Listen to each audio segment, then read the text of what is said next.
and welcome to yet another session on PMP. My name is Mukesh. I'll be your host for today.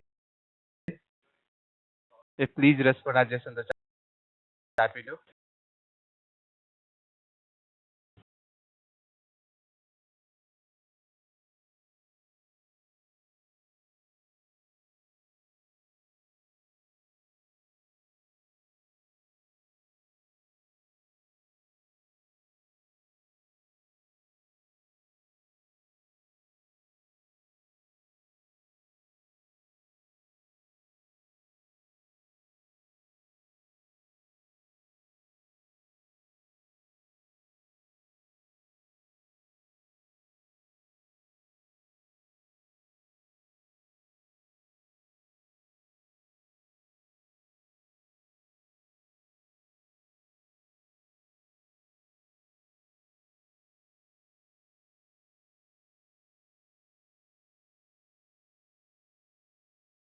Thank you, Sanas, for the confirmation. Let me go and pass on the presenter rise to Sachin.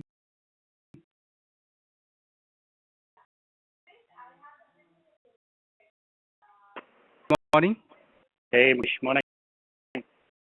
How? Good. Audible, loud, clear. Yes, loud and clear. Hand over. Here. Guys, Sachin Goswami here. Last week.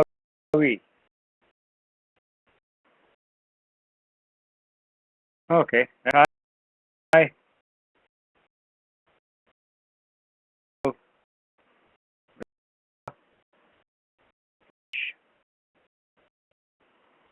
Hey.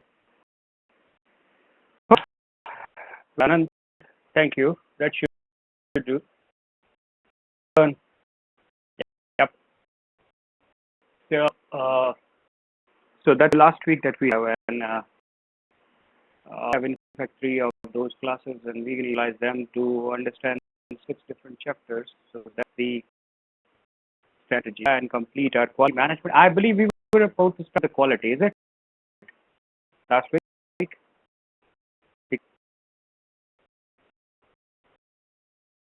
No? Where we go last topic. Okay, start with the cost management. Schedule was the last, right? Okay, so we're going to begin with, with the cost set.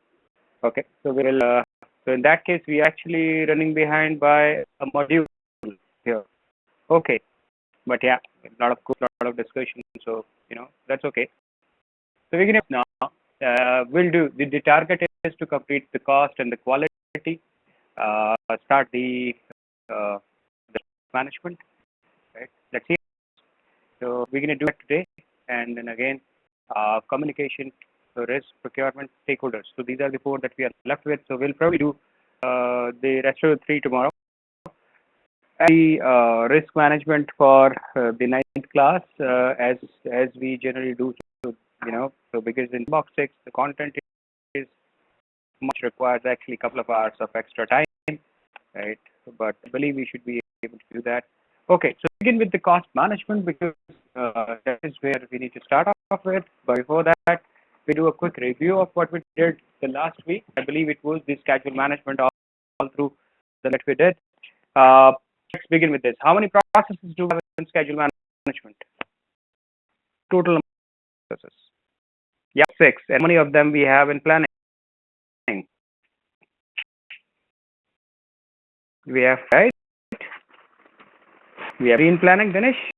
No. So we have the schedule management plan. They have identifying the activity. Then we have sequencing activities. Then we have estimate the duration, and they have developing the schedule. Correct?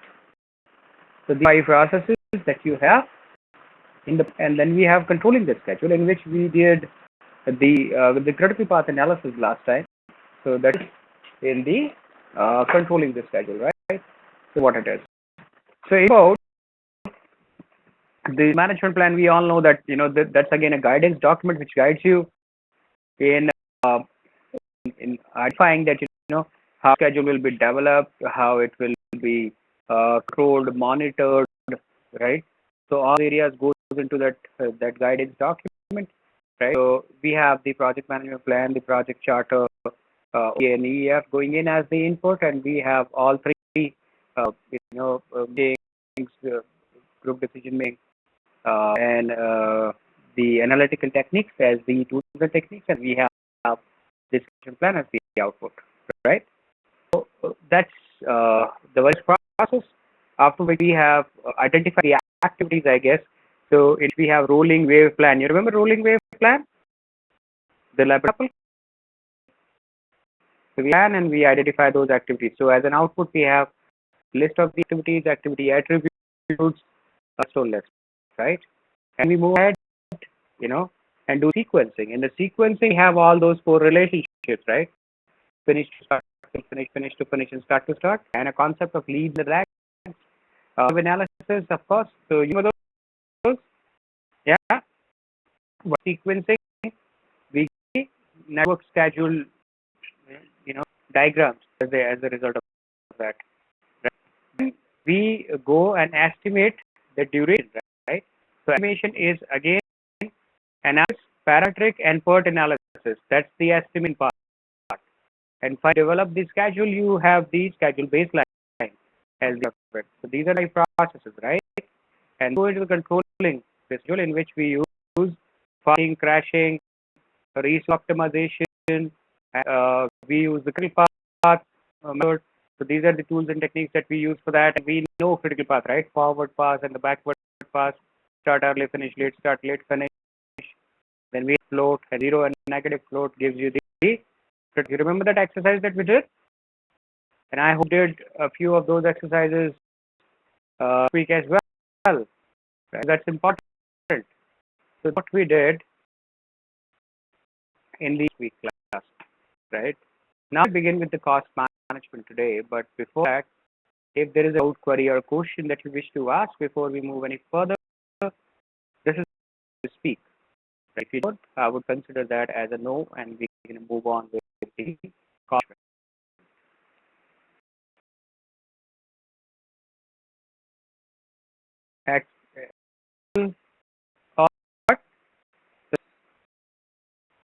Exactly.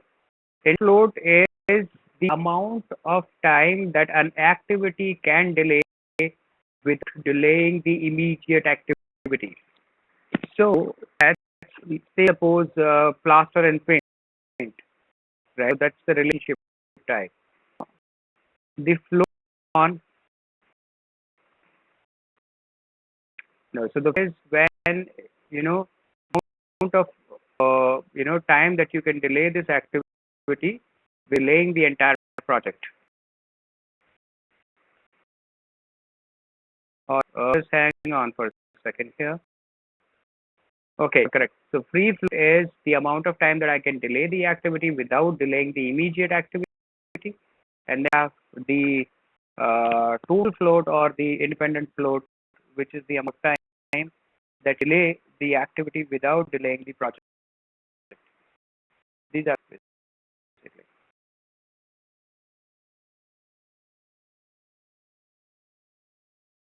2116 addition uses 1 day as ES rather than 0 as ES.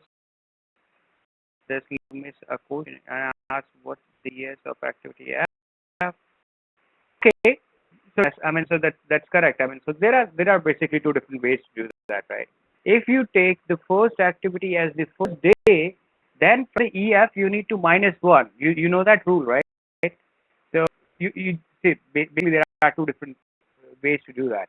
Either you start with 0 and you just add on the addition, so 0 plus 6 becomes 6, right? But if you take 1 as the starting point and you say 1 plus 6 is equals to 7, then for the finish you need to do 7 minus 1. So that's the addition. Now, if you put it into perspective, that's one of the same things, right? But that when you follow that one method, which I actually don't prefer to follow. Why? Because it actually confuses you when you come back into the backward pass. Back into the backward pass, that would be very, very tricky.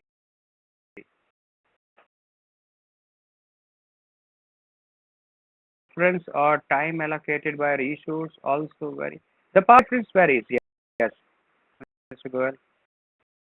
Yeah. The not time.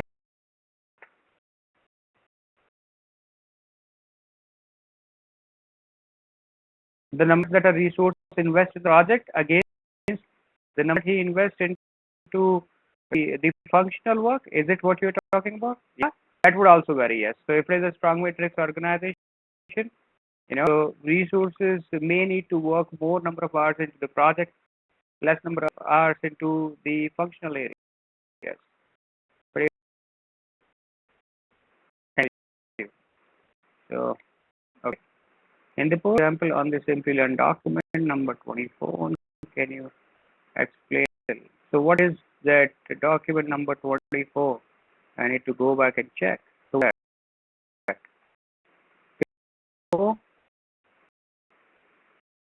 I'm referring to. Okay, so output. You ask me, I'll answer that. No, that's okay. It has to be in schedule management. What is, I mean, so do you want to understand what port means? What exactly is the question?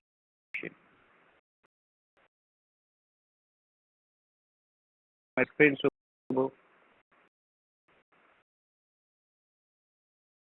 deviation from the mean. So what sigmas and PERT.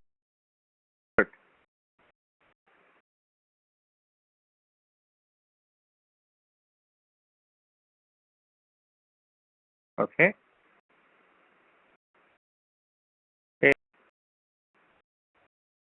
Yeah, that's a variance. That is what deviation from the mean, right? So sorry, it's the standard deviation. P minus by 6 is equals to standard deviation. And the formula. So you just need to remember this much. Pessimistic optimistic divided by 6 is equals to the standard. And the whole square of that is the variance. So you take minus optimistic divided by 6 to the whole square is the variance.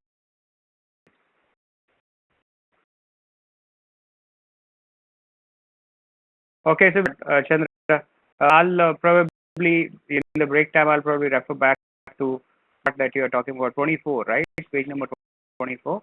And I'll explain that to you, no problem. Yeah. Okay. Okay, guys. Let's quickly get started with the cost management here. Cost management is relatively smaller chapter in execution management processes. We have quality control, measure project documents, resource calendars, and there are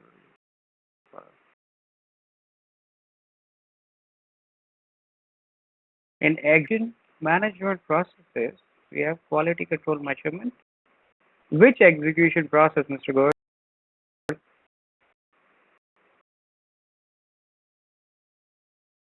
Process. Are you talking about execution? The execution process group, the entire process group, all 10 processes?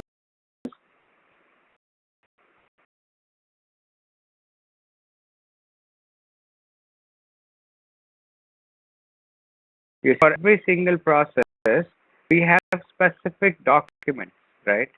And those documents may or may not be the part of the project management plan. That is the reason why they go as separate entry, because a project management plan not contain, so that may contain the risk strategy, but may not contain the list of the risks that you have. So you might need to refer a risk register, go to the different document. Now, when it comes to states, the identified ones can go as part of the PMP, but their expectations and your strategy to handle those stakeholders may not be part of the PMP. That would be part of your stakeholder register. So that document would go, separately into the process. So now you would see that except of the PMP, except of the project management plan, you have those project documents flowing in. Yeah. Okay, good. So that means I need to pull out a different presentation here. So project quality management with me. So I'm going to open up the cost now because I believe that is what is required now. open up the cost management. Okay, so I have cost management with me. I'm going to share my screen with you. Really, and let me know when you can see my screen. Sachin, can you explain? Known concept with an example. I will definitely 100% would do it, but we would wait to go to the risk management, and that is where we're going to discuss that. No, both. And I'll give you a fantastic example that actually happened to me and one of my friend when we were back there, and right. So whenever I talk about known unknowns and unknown, that recalls me that sequence. So we'll definitely talk about it. Okay, I'm gonna go ahead and share my screen with you, and let me know when you guys can see my screen. So I have shared with you now.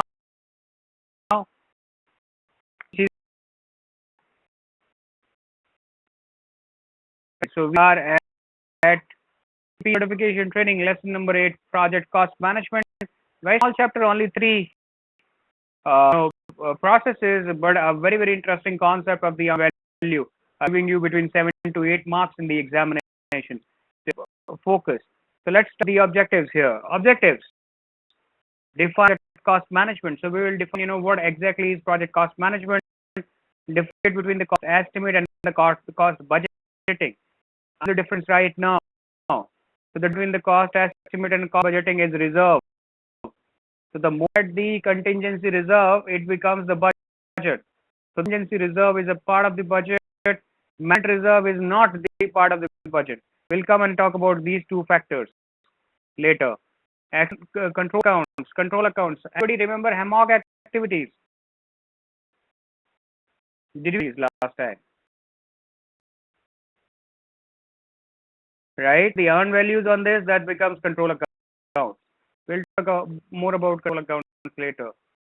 Describe cost management processes. Only 3 processes: cost management plan, estimation of the cost, and development of the budget. All this is apply earned value management technique to track the project performance. Key terminologies used in the cost management, right? So these the of the course of this particular chapter. We need to start with the definition of the project cost management. Ladies and gentlemen, the definition is cost management includes the processes in estimating, budget, financing, managing, and controlling cost, so project can complete within the approved budgets. Right. So what we are doing in here is we are making sure that have the funds available with us, that estimates are correct, and we are able to use the estimates to mark a baseline of the cost.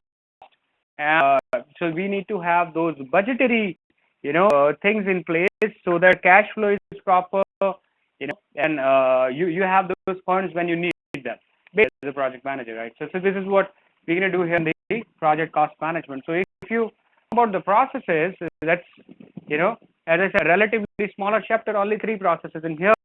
So you have the processes here. I'm so sorry.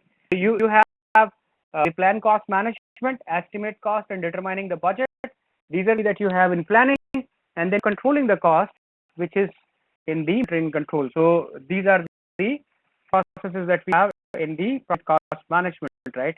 None of which the plan management is absolutely similar to that of the plan schedule management. So remember the plan schedule management, that process was to guidance document, which tells you how you would manage the entire schedule throughout the project. Similarly, when you talk about the cost management plan, so that's a guidance document which suggests us how we would estimate the cost, how we would determine the budget, how would control the cost in the project. So a document which will contain those information, right? And then estimate the cost and determine the budget. As I said, the difference between the estimate and the budget is the reserve. You are the reserves that becomes the budget, right?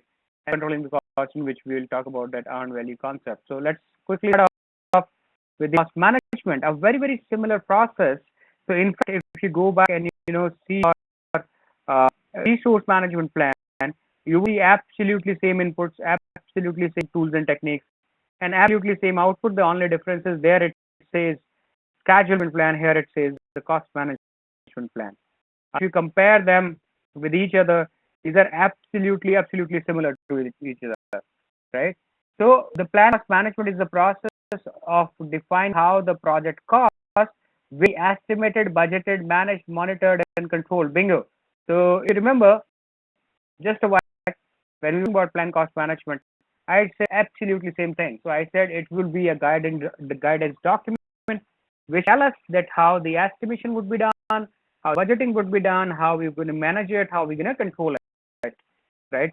What is in that document? Again, if you have a normal project, this can be a part of your project management plan. If the project is big, just like the Burj Al Arab or some other big infrastructure project or an oil and gas, huge oil and gas project, energy or something, so you might want to have a cost management plan as a separate document. Otherwise, it can be very well a part of your project management plan, right? So again, the same inputs, the project chart or project management plan, EEFN, OPA. Go, you do absolutely same thing. Again, expert judgment analysis and meetings. Absolutely three things that we did in the schedule management. It would be the cost management plan this time around. Again, a Word document. You already have those templates with you, right? Templates. Did somebody do templates from Mukesh yet? In that plan, so just go and open it. So it would have all those placeholders already there, so you can you can very easily understand that what all are the things that you need to enter in that. So all those are given there. So again, would be a separate cost management plan if at all you want it to be a separate one. Otherwise, that can be a part of the project management plan. So that was process about plan cost management. Is that to all of us? Give me a quick yes in chat window, please. Yep, pretty good. So just in the schedule part, I kept on asking you that can you prepare a schedule if I give you this, and you said no. We also need sequence. We also need estimates. We also need all those things. Similarly, for developing the budget, you need the estimates first. You need the of the individual activities, correct? That was estimate. And we do the estimation. What are the tools and techniques that we can use? Yeah, I charge my laptop. Do not. Yeah, don't worry on that part because I still believe that 8%, man. It is more right now. Yeah. Expert judgment. Well,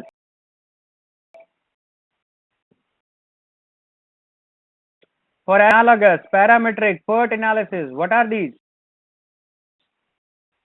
techniques? Correct. When you process now, so and I'm going there now. Here, cost.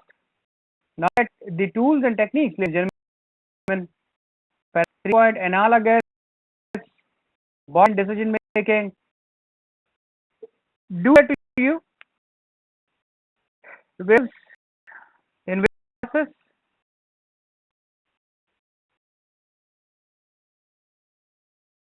Estimation in development, not in the development of the schedule. The pre-process, estimation of the duration. You remember that, right? So these are absolutely same tools and techniques that you're gonna, and that is what makes estimation of the cost easier process to remember, because same things that you have done, and we actually went into details of those when we were in the estimation of the duration process, right?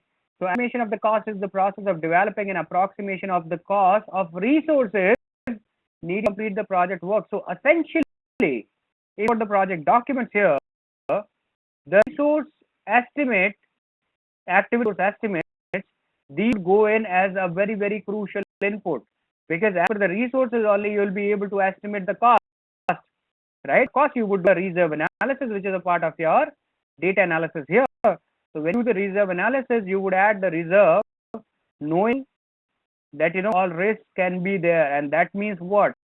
That means risk related documents have to go as an input. Does that make sense to all of us guys here? What I'm saying?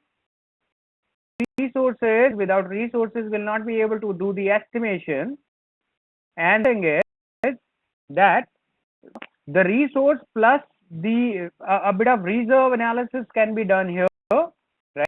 And that reserve analysis will be done based on the kind of that we might have. So the project documents will also contain the documents related to the risk, right? So this is what I wanted to explain.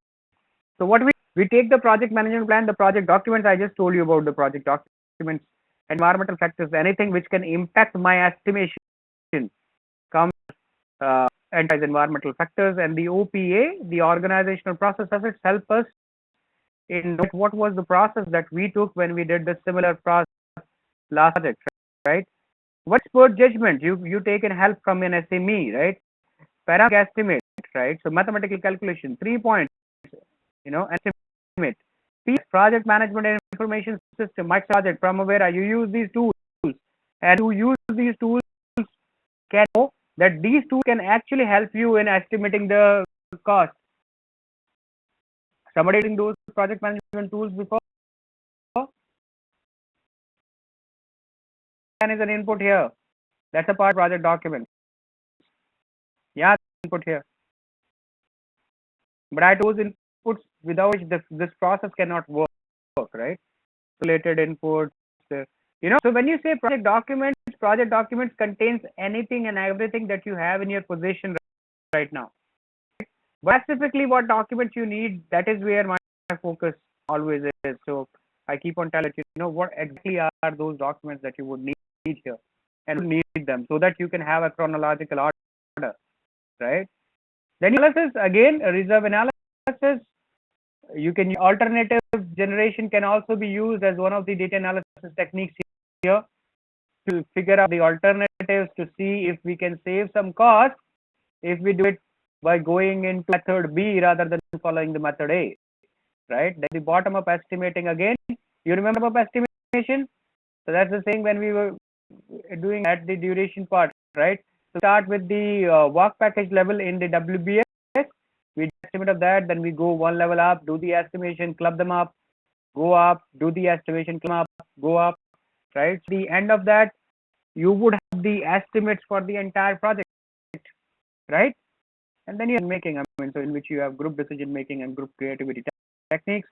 But is this estimates the base of estimates. So you have the cost estimates now, and also the base, that on what basis you are saying that it would take $100 and $90, right? And that also updates the project documents.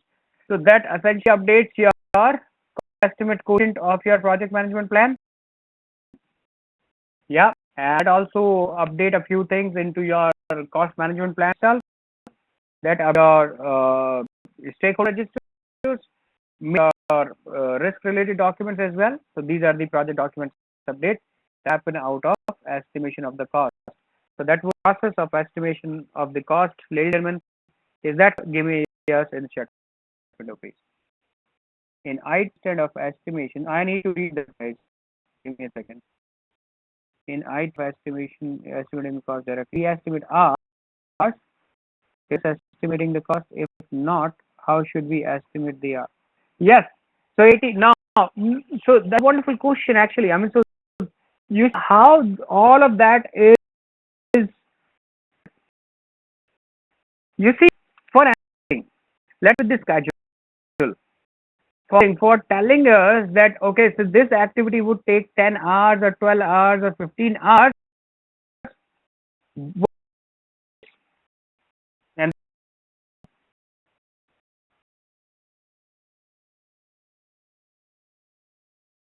to estimate number of hours, what of it?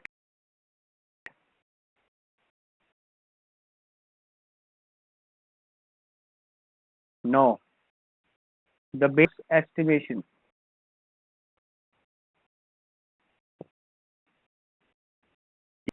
It is estimation. So if you have estimated one resource that takes 8 hours, estimated 2 resources that takes 4 hours, because those resources can work on a particular task and finish that up into 4 hours, if resource works on that, he takes 8 hours, correct? So that is how you take the estimates. Now, if you take it a bit forward to the next area, which talks about the costing. Now, the inputs are the number of hours that you're going to work and the resource that you are assigning to it, correct? And the reason as to why, when it comes to the project, we limit only the number of hours of work, because the resource has a standard cost of per number of hours. That in IT, that a programmer will take say $80 an hour, or a business analysis takes $100 an hour, or whatever. It's too high of a rate, but I'm just saying example, right? Reason why we estimate only the number of hours. The number of hours for programmer, these many number of hours for tester, these many number of hours for debugger, right? So that is yes, correct. Guys, you are what I'm trying to suggest here. On that, money on that. Yeah. Okay. So now the cost estimates. Before that, we had the duration estimates. And please remember that we also have the resources estimate here. You remember that? Right, there are parallel activities going on. There are tandem. The activities running in tandem. We don't have the resource estimates. You will not be able to take schedule nor the cost. Correct. Estimate automatically leads to the cost. Not automatically, but it is a crucial part. Reserve analysis and resource optimization and the rest of the things. But the part here. Yeah. Okay. We have the estimates of all the activities. So I know how much cost activity A would take, how much cost activity B would take, and then I would club them up. So I have the estimate for the entire project, but it is not the budget. They are only the estimates. In order to convert that into budget, what I'm going to do is I'm going to apply those reserves here. Based on again contingency reserves, management reserve is, although is not a part of the project budget, so but contingency reserve is, right? So that's what we're going to do. That's the difference between estimation of the cost and the project budget. So we're going to move on to that process now.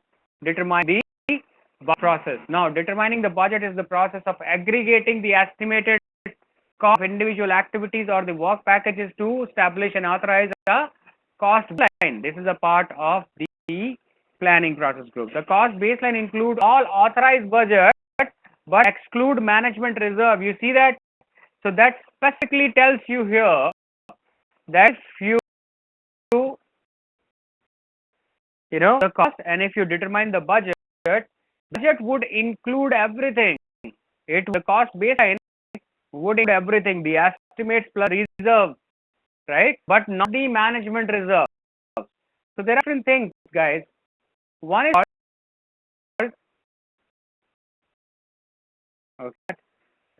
management reserve, and reserve is part of the budget estimate. Reserved management reserve, Dennis. No. Resiliency reserve and is a part of the project budget. And above that. No, so my cost baseline. Inbox, so I'll refer to that. Okay, but I'm telling you, trust me on this. The project includes reserve, but management reserve. The cost baseline does include the reserve. Management that if you want me, I would definitely refer page number 202 to convert that. Then the cost baseline include all authorized budgets but excludes the management reserve. Yeah, I'm coming to the management reserve. And why, guys? Now there is a reason to it. And Dennis, please hear this out. So this is no. Take for an example. You see two different types of situations in the project, and now that actually pushes me to actually use the known and unknown concept here. Just prefer to do that when we are in the quality. I'm going to do it now here. You see, we have two different types of situations in the project, right? One unknown situation. Yes, that is. So unknowns. I'm coming to management reserve. Mr. Goyal, just me out, guys. Hold questions for the next 5 minutes, please. Just out. So there are things. One and is unknown. Okay. So unknown is a situation which may happen and not happen. Yeah. Unknowns is that I cannot even predict right now. That may happen. For unknowns, which are called known risks. Known unknowns, we have the agency reserve, which can do those known unknowns. Now we cannot estimate an agency. Then we have the management reserve. Now it depends upon the tolerance capacity, the risk tolerance capacity of the organization, of the enterprise. So if you can have a lot of management reserve, right? Not, then you need to have small amount of management reserve. That is the support that they're going to give you for unknown factors, right? So when about budget, the reserve would never be a part of the budget. Yeah, I'm coming. Manager would never be a part of the budget. That would always be over and above it. For example, I mean, I'm the project manager, and a project sponsor comes to me and says, "Sachin, I got a project from a customer. He's giving us $100 for giving him a product X. Now, the product X, the estimate of the product X is that it takes like $50, right, including everything. So that takes $50 to prepare, right? For agency, I'm giving you $5 more. So my project is actually $55, right? I finish my project in $55. But for an unforeseen event, machine cracks down or something happens, they always keep us in a reserve, which they call as the management reserve. So use if my $55 are exhausted, contingency reserve. Now in that, I can go back, and look for the management reserve. Right? To in a very, very simple words, I'll give you an example that what happens is that what me, so a very good friend of mine, his name is Sanjay Sharma, right? Our consultants, right? At that point of time, at least, we were consultants. So we on a project to France, right? Now, when you go to France, or specifically when you go to Paris, the first thing to do is to go and see Eiffel Tower. So I wish to go to, and we also decided to go to. Fantastic monument. I mean, so that's something to see that. But what happened is that we wanted to do our dinner on the restaurant, which was on the Eiffel Tower. I mean, so people who have been there knows that a couple of those restaurants which are actually inside the Eiffel Tower. You know that, but it is very difficult to get seat in that. You don't get a seat there. That you need to book it like a year ago, maybe, right? Completely packed restaurant.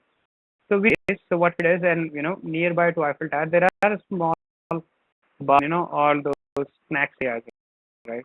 So there we had like couple of beers, and we were checking, right? And decided at around what, midnight, we were completely almost. We decided to come to our hotel, right?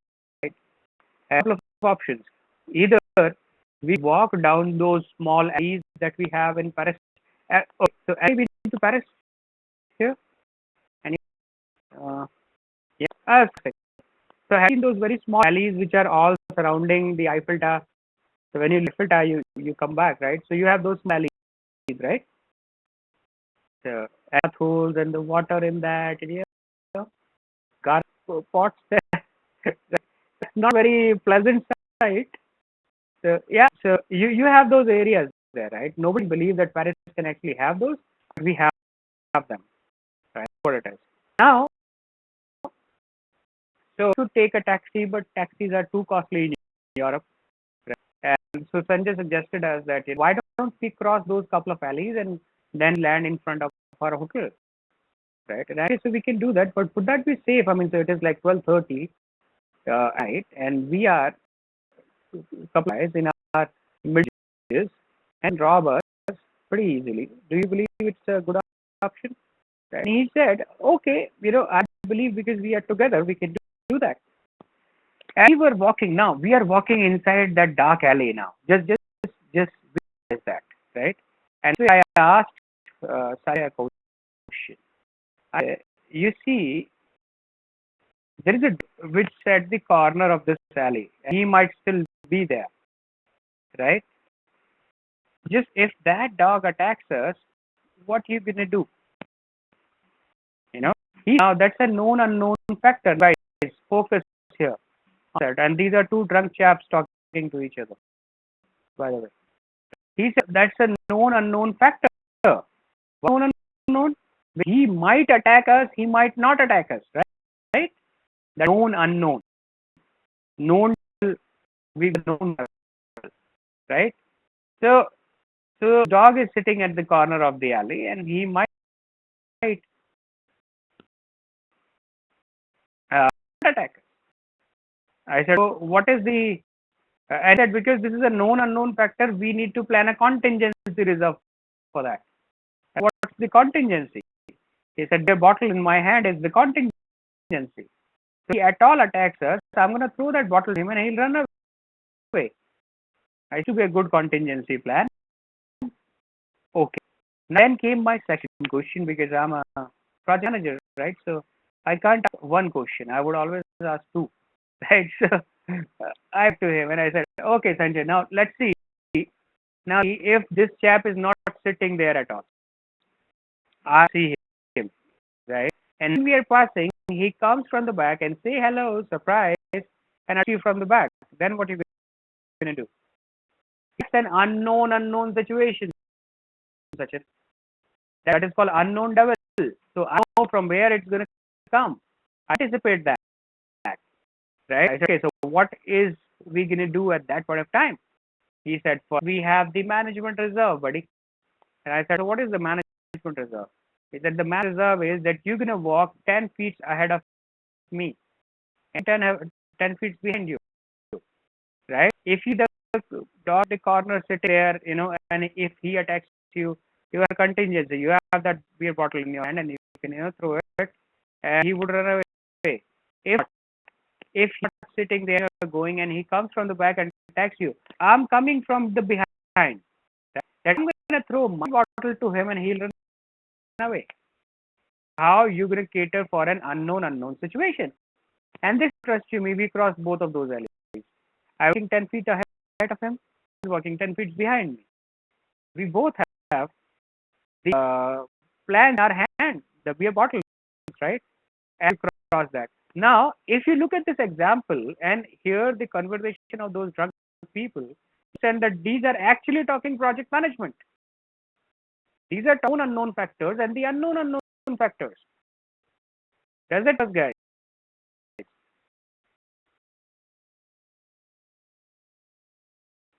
Dennis, yeah. So next chance to go to yeah. Half of my life I did drunk project management. So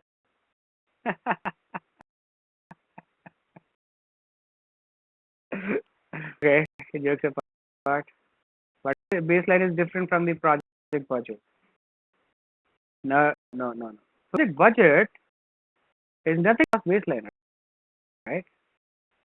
What is unknown? Unknown is that I don't see that dog sitting there, Umang, and from any direction and attacks you.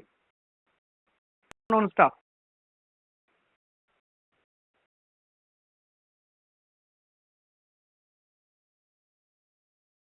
Cost estimate plus contingency reserve. Okay. Project is cost baseline reserve. This is a valid point, Dennis. Yep. So the estimate plus contingency reserve, the cost baseline. This is exactly what we were talking about. You are saying that the project budget includes the management reserve, right? That's that you're talking about. Yeah. Okay. Page 202 then.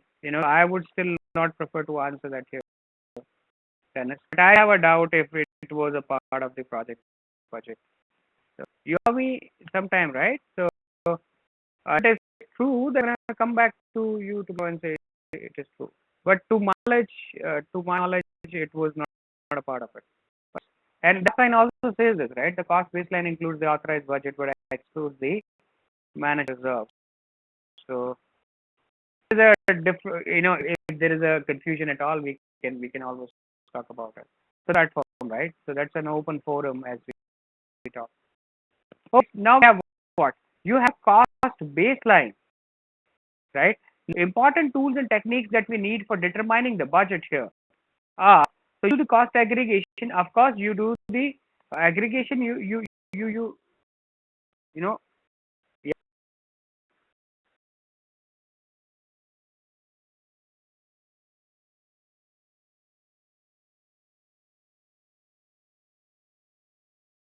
I just is that these are the factors that you cannot plan for. Known can happen, which cannot happen. Known are the dog sitting at the corner. He might attack you, he might not attack you. Disaster is unknown, Dennis. No crack in the ceiling. Now crack that ceiling can actually fall down. It may not. That is known.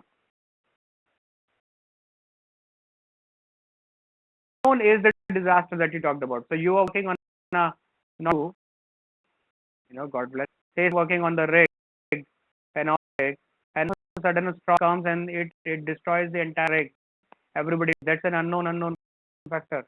You this is that you cannot plan for. If you about it, you would not work there, correct? So that's one factor. And add up. Known, unknown. What is two? Known and unknown. Okay. That's that is combination. Okay, so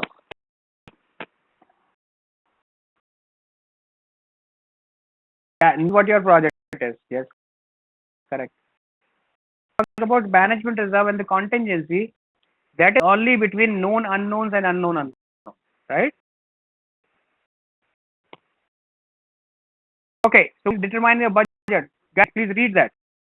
Determine budget is the process of aggregating the cost of individual activities or work packages to establish and authorize a cost baseline. This is the point. Now, what do we do? The baseline includes all the authorized budget, but excludes management reserve. So that clearly, categorically says here that the cost baseline, yeah, so where do I place it then? Okay, would that be fine here? Because you need the outputs and inputs, right? So that should be right here. Okay.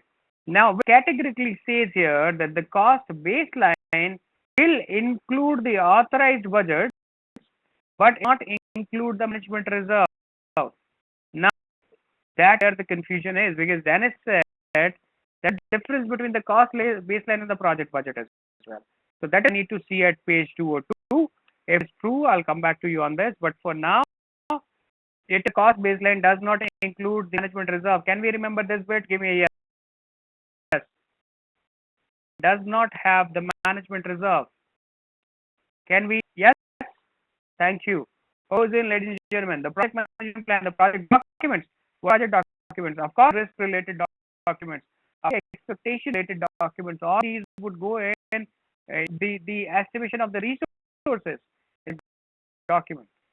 I'm saying resources.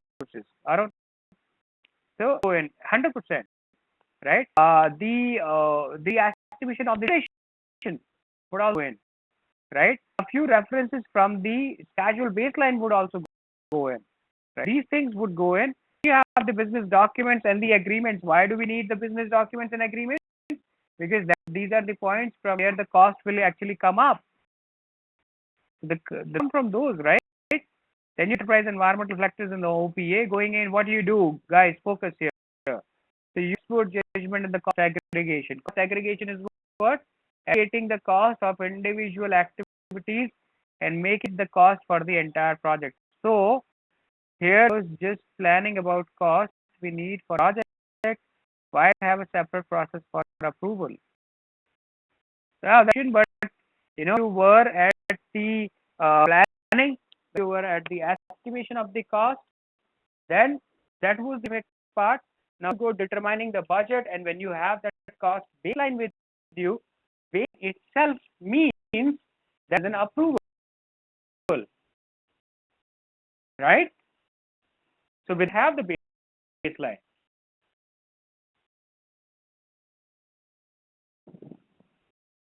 So it would be a proper approval to it.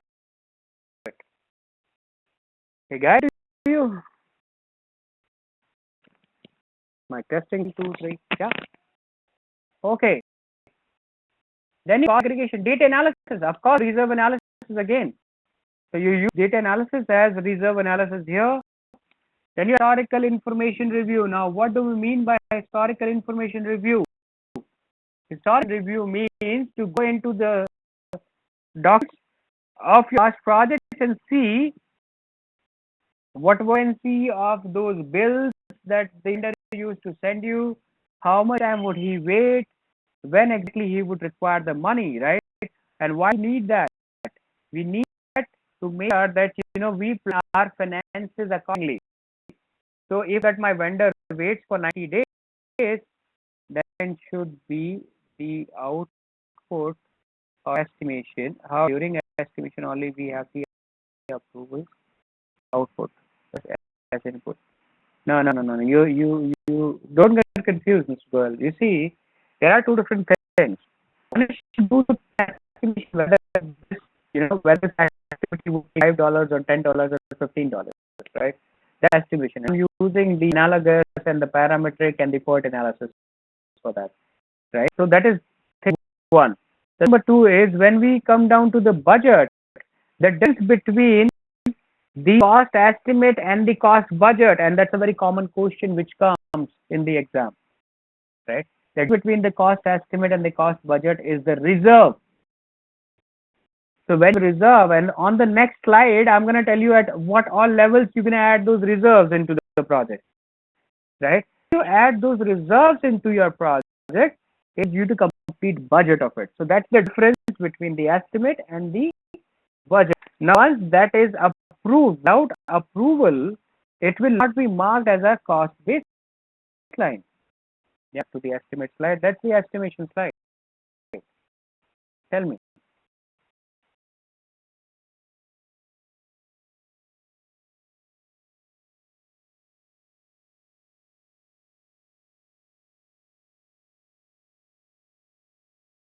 Nobody there, Bharat. The allocation and the budget is that. Hang on with me. Okay. Now your question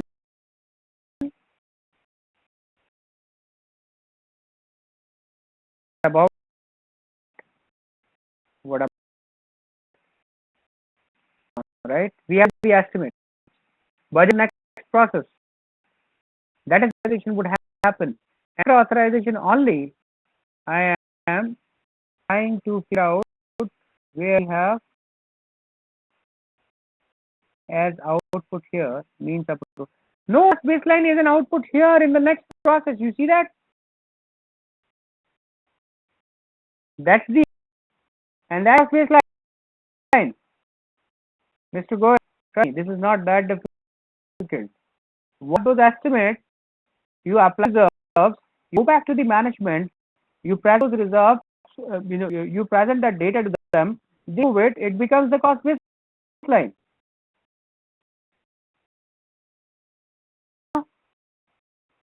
Okay. Okay.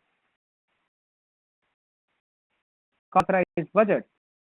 So what authorized? No. All the baselines. No, baseline is only one. It is the ones that when I say okay. So okay. Guys. Give me just go to next slide for 1 second here. We lost between on this. What is there? Where it is? So no, not so later. Okay. No problem. Okay, now hear me out. See what happens is the cost estimation. Okay, so let's do one thing. Let's take my Excel. Let's enter it there. Yeah. You see June and batch morning. That's ours. File. Okay. Yeah, file.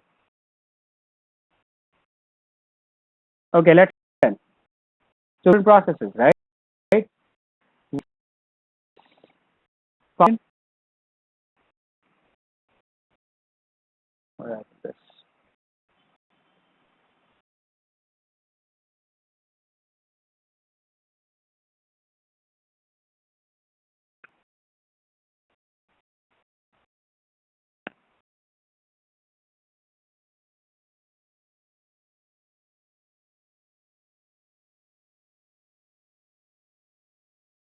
Went wrong.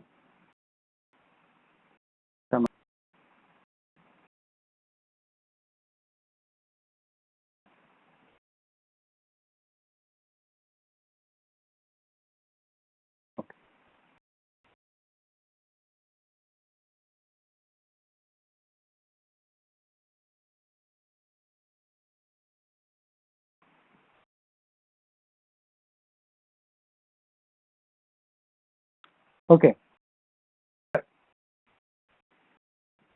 The cost estimate.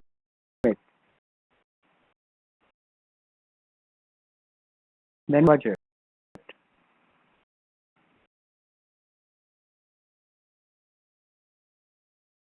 And then we bring the cost.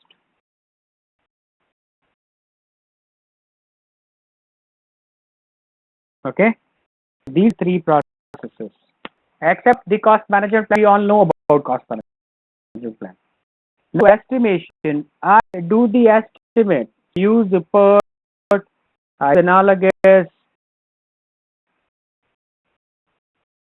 I use it, right? So what happens is I would come to know that there is an activity, and estimate of that is $5. So that it from here.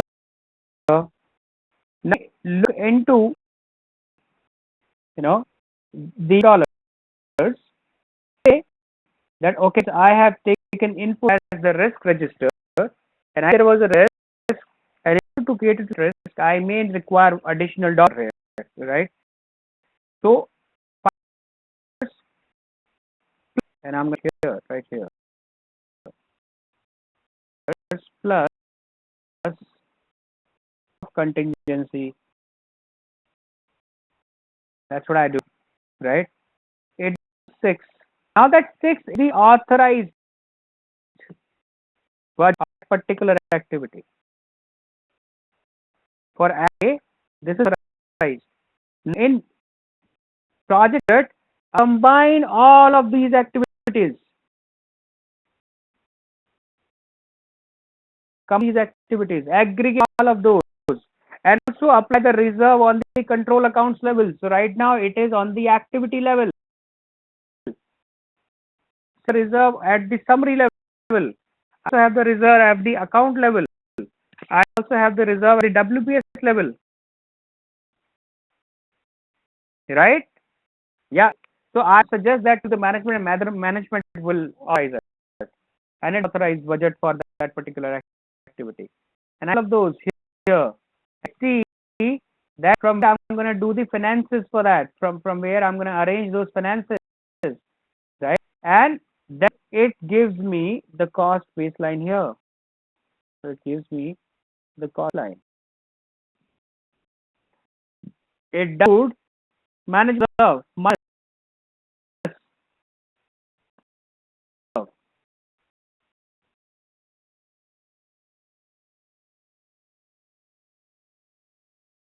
That reserve.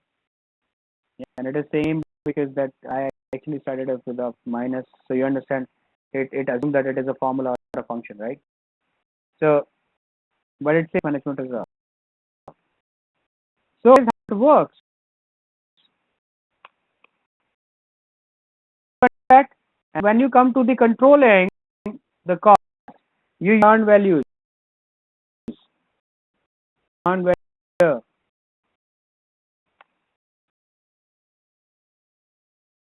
to control.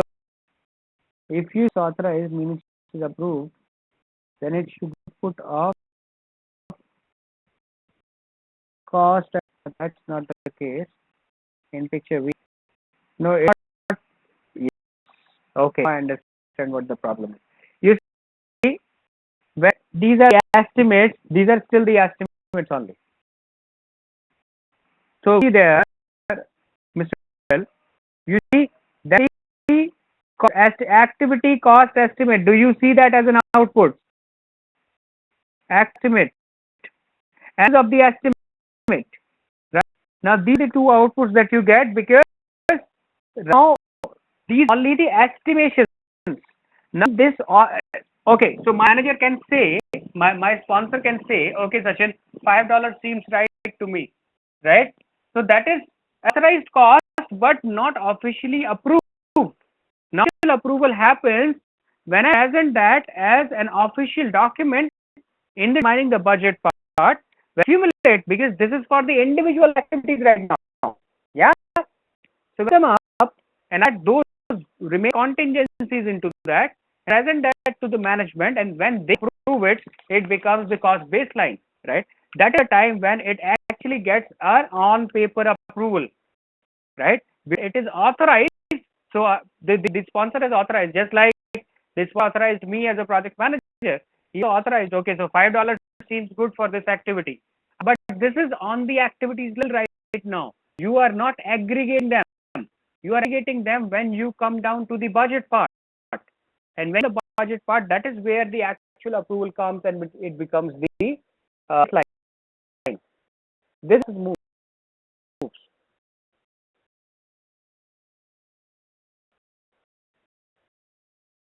Yes, it can. Yeah, and it me, to make this understand to you guys, what happens at times. I don't know, you're not able to connect to me today. Generally,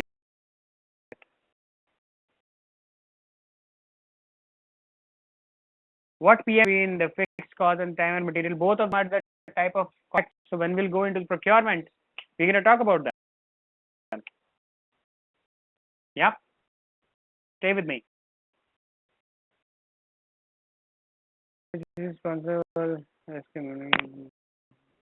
Yes.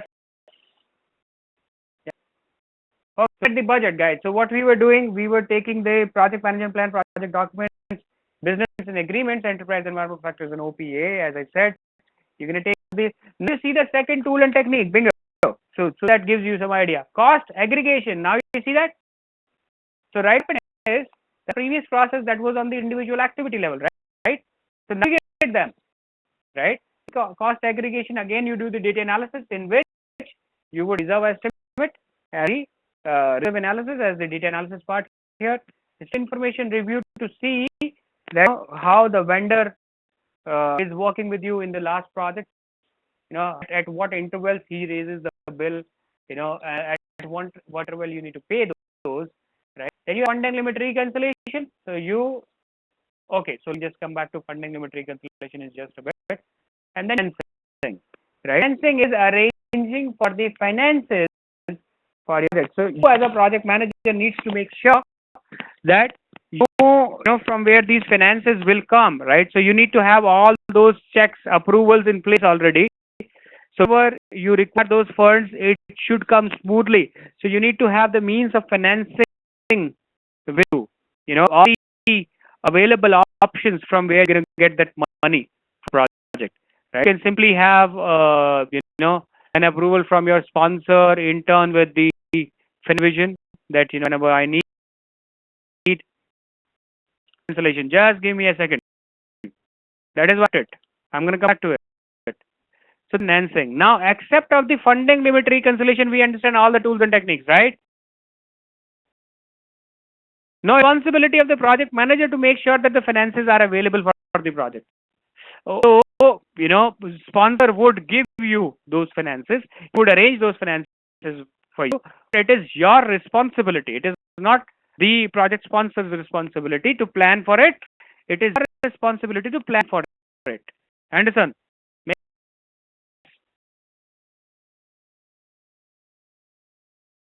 Yeah. Coming back to funding limit reconciliation. Now, what is this and why it is important? Now, yeah, depends upon banks. You need to make sure that all the you have applied for that loan at what time, what is the lead time for that approval, how many visits that the bank gonna do, when it's gonna do that. You need to arrange for visits. So that is what financing means, right? So you need to make sure that whatever it takes to get that in, you sure that these things are in place and you are doing those things, right? So that's the financing part. Now, if you're funding limit reconciliation, now an example of that, and you can hear me out your questions with you, and you're gonna ask those questions once we're done with the concept, right? And I have only a couple of minutes here. Say month of September, right? July, right?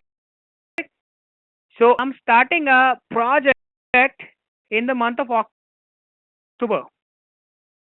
Why applying it before approval? Cost plan is the final budget. Once it's approved, and only we will be financing. Yes, Mr. Goyal, financing means plan for that. So you plan that we will apply for the loan when they come to visit your plant, when they'll give you the approval, till what time frame you will receive the first installment of the money from the bank. That is the thing part. So you need to arrange those finances, right? You need to plan for those finances. Yeah. Otherwise, yeah. No. So let's funding limit reconciliation. We're gonna use our again, as I always say, we need to use our visualization power here. We're sitting at a distance from each other. So do that. Let's try this. So say you're a project manager, you are, and you need to assume yourself, you need to visualize. You are the project manager of a project which is bound to start in the month of October. So the would actually start in the month of October, and that's a project. Say, okay, for multinational company, and you would be doing that in many of the countries, right? Budget approval happens from the US. That your sponsor sits in US. You are again staying in US again. You are out of US, California or somewhere, you know. So in that project, you plan which goes for 6 months. So December, you have March, right? April the 1st is March date of the drive is 1st of April. So 6 months with you. Now, the total amount of money that you need for that particular project for 6 months is like say $100,000. That's the estimate that you have. $100,000 you have that, right? Estimate. And because the estimate based on the activities, so activities distribution says that in those 6 months, the first month will take October will take $20,000, the November will take another $15,000, and there will take another $15,000. It becomes $50,000 in the initial 3 months. Is that bit understood to all of us? Give me a yes. So we have in 3 months, in the initial 3 months, we have a limit of $50,000, $20,000 in October, and November, December, each $15,000, right? So you're planning to spend that amount of money, and again another $50,000 for the next 3 months from Jan, Feb, and March, right? Now notice that this budget is actually go over 2 different financial years, right? 1st December is the last day of the financial year. So 1st of January is the start of the new financial year, right? So, $1,000 for the financial year 2018, and then $1,000 for 2019, right? Now you go back and check your AOP. The which is left with you is like $30,000 only. $1,000, but because you've been doing projects previously this year from till July, August, right? You spend about $70,000, so you are left with $30,000 now, right? Which is going to start from October. You need $50,000 by December, and you only $30,000 with you. Can you division and take those $20,000 from them, and maybe deduct them from the next year AOP? Can you do that? Even if you try, they will not give you even a single dollar extra than what you have in AOP. People are the most cruel on the face of earth, with all due respect to all the finance people sitting here. The most ruthless people in the world. You guys, you are a debt. You don't feel. Yeah. Yeah. Okay. So your finance will not give you $20,000. So what you need to do now, gentlemen? Few of those activities and start them from January onwards. Correct? And rest of the activities in such a way for the next 3 months, you can do $10,000 every month for the next months, and you need to plan accordingly. And that changes the entire timeline, because you cannot deliver the project on 1st of April. We need to do a lot of work this year. In fact, as much as of $20,000 worth of work to shift it to the next year. So you would be doing a total of $70,000 in 2019 and $30,000, because this is what you have left with for 2018. This is funding limit reconciliation. Reconcile and see how much are the funds that you for this financial year. If project is slipping over to the next financial year, how do you have with you? And you have to accordingly plan your project work. Otherwise, you will, your project will come on to a halt, because you will spend that, $30,000 in the next 2 months, and for the third month you don't have the money, so you will be sitting idle. funding limit reconciliation. Is that understood to all of us? Give me a yes in chat window, please.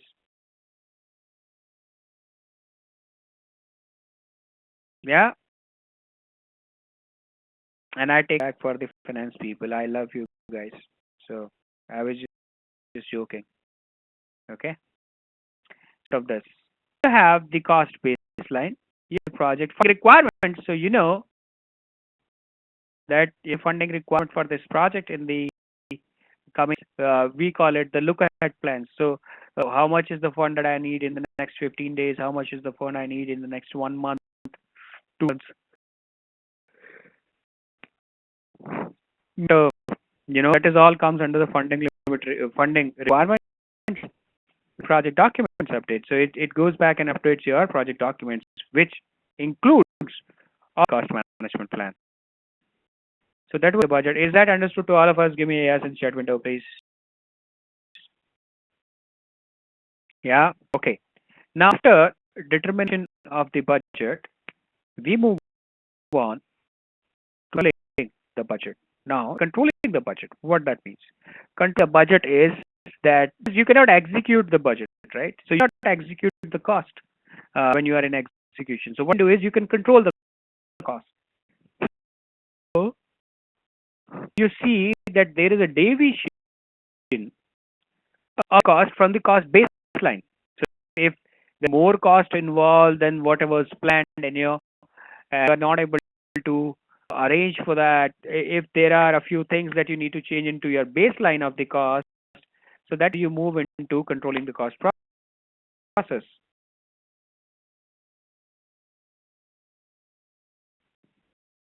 I don't know if that generally doesn't happen, Pradeep. So now let the determining the budget.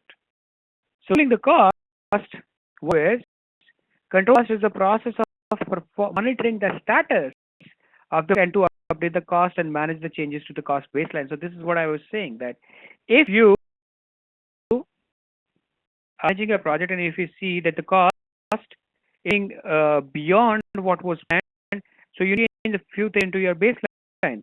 So when those things, this comes under the controlling the cost, right? So then, so you have your at the controlling the cost screen. Can you see that screen, guys? Yeah. Okay. You have project management plan going in. You have the project documents going in. Now, what are project documents? These are execution related documents. Can also be there along with the work performance data.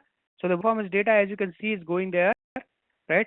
Project requirement. So what was required? How much money was required for this week or for this month? What was in, right? Have the OPA going in.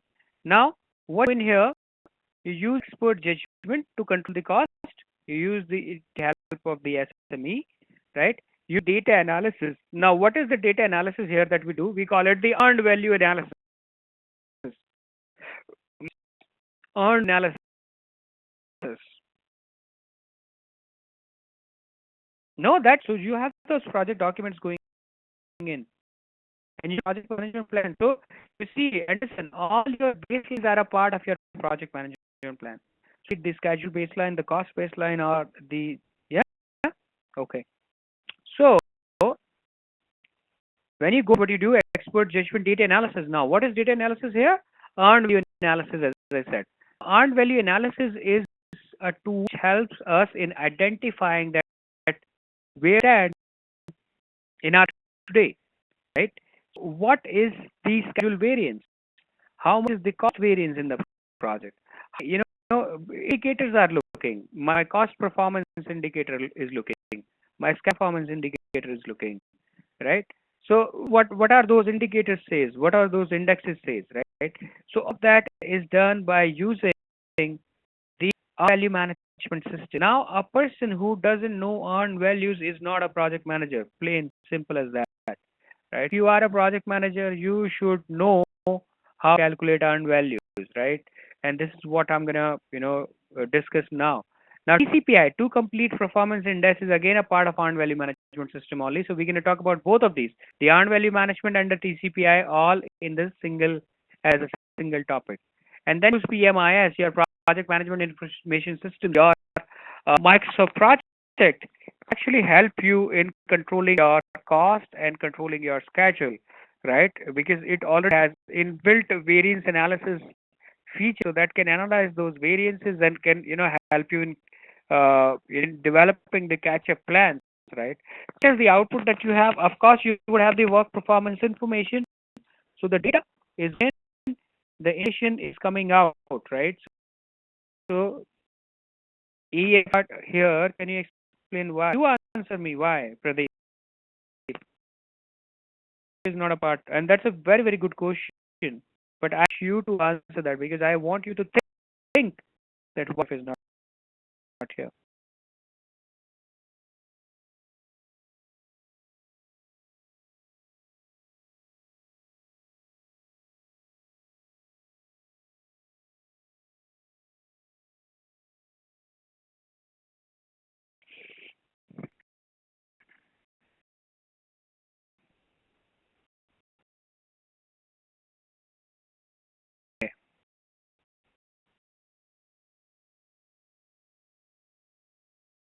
Okay. You had your let's talk in terms of a real life project. We have a project of doing, say, we land and we needed to do the land filling. Now, landing is itself is a project. Why, let's say, organization policies, company, for financial stuff, doesn't matter what's the situation. If you need more, but some circumstances, then E should be there. No, because it would not help you. E would never help you in getting those funds, right? It what EF does. That's not what company culture or organizations would do, right? Close, but that's close. Now let's give you example. So we have a project of landfill, right? So we have a land, say suppose 100 acres of land, and we need to do the land filling, right? That land filling project given to us by the government. Now we did the estimation. So when we did the estimations, guys, I said, okay, so because I'll be using that much of pickup trucks and that much of the people, that much of the resources, and I gave an estimation to my company that it's going to cost us about like $30,000, right? Now we gave that to the management. Management, okay, so does that include the contingencies? I said yes, that includes the contingency, and including the contingency, it is $30,000, right? Okay. Now management approves it. That becomes my cost baseline. Now that $30,000 would have everything except the management reserve, because I keep on saying this again, that the cost baseline will never include the management reserve, right?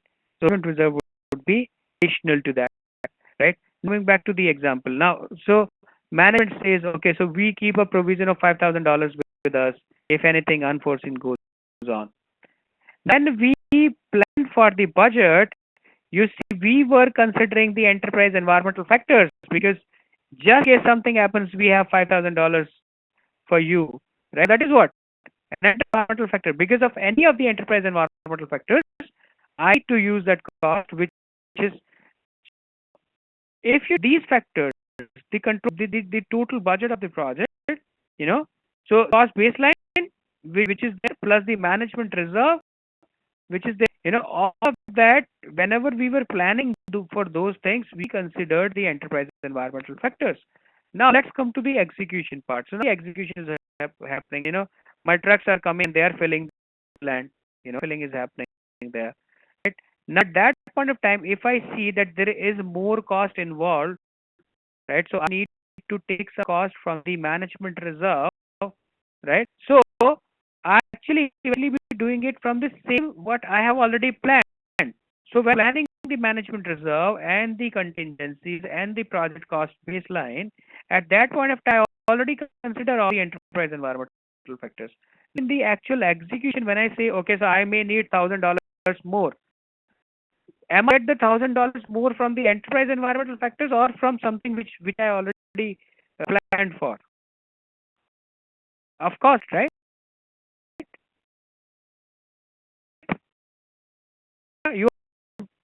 Why we price environmental factors here?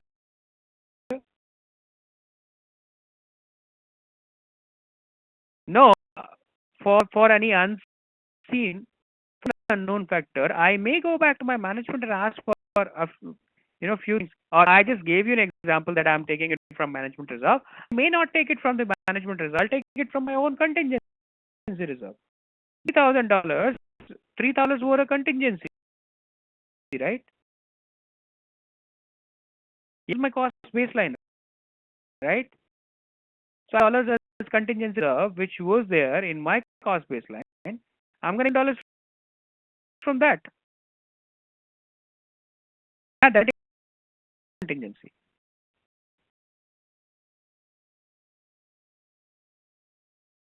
Have a cost process. Only controlling the cost is in monitoring and control.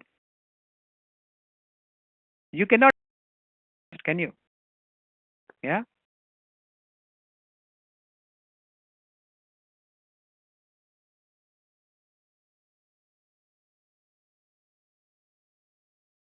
But it will be done in procurement management. You are jumping the guns, right? You are jumping from one, the other knowledge area. Will those administrative closures when we be there in the procurement management part. So let's leave it for that, right? Yeah.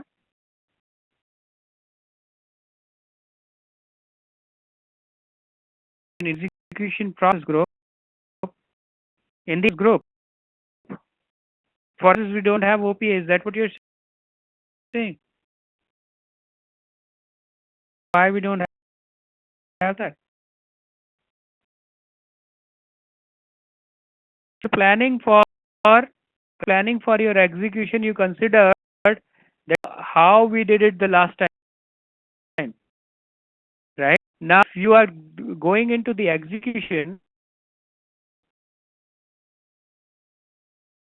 there is nothing to execute in your scope, in your cost, in your schedule. The processes that comes into the execution, Mr. Goyal, are either in the resource management or the quality management, right? So the quality assurance, and I'm not sure that quality assurance actually had, no, it doesn't have the OPA. You are correct. Okay.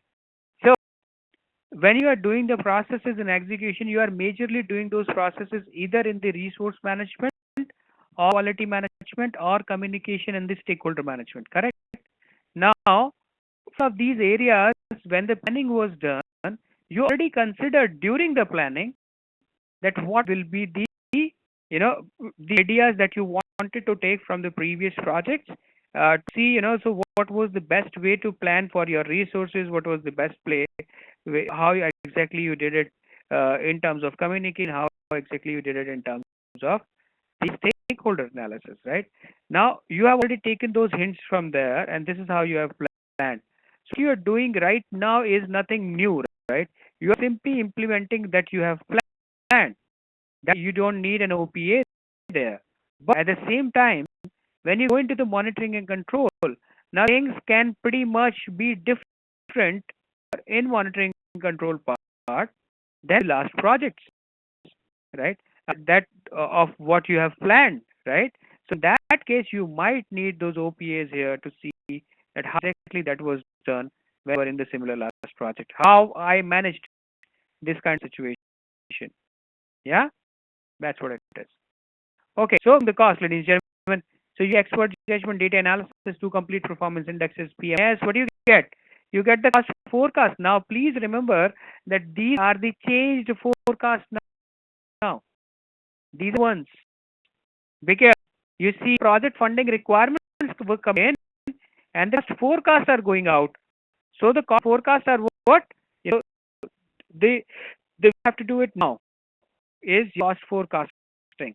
So that's out now. Change request goes out, of course. So if there is a requirement of change due to the cost, goes change request. Now change request goes back to ICC, gets approved, become a part of action. Right? Plan updates and the project documents update. So it updates your project document, maybe register, some correlated documents, it updated project management plan. So the project management plan updated as on today, 15%, 20%, 30%, 35%, 40%. What is the project management plan is updation. It's here. So that is the concept of controlling the cost. Does that make sense to us? Is that I'm going back to the earned value in just a bit. Just give me 1 second and I'll tell you values. The process is clear?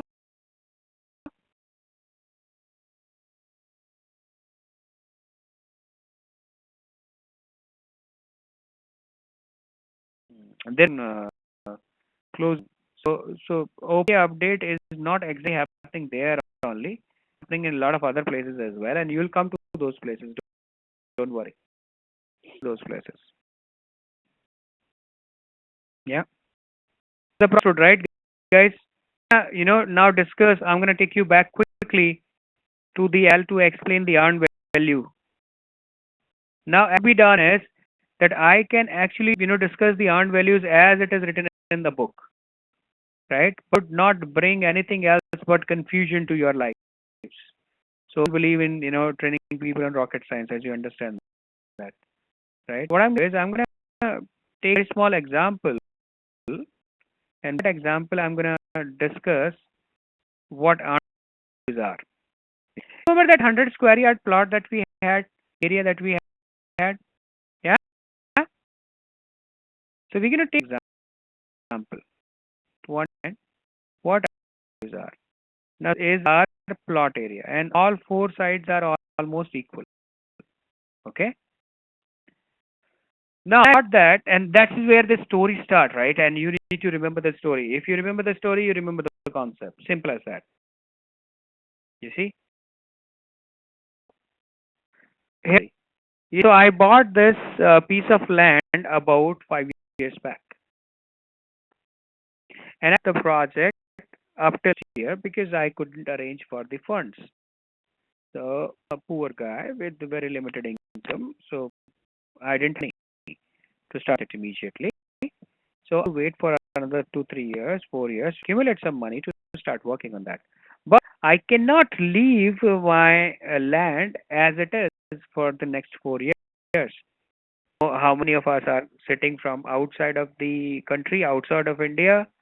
But any who is an Indian knows about it. You cannot leave your land for the next 2, 3 years. You know what I'm saying, right? Yeah. Those land grabbers here. So they grab your land, and you'll keep on fighting them.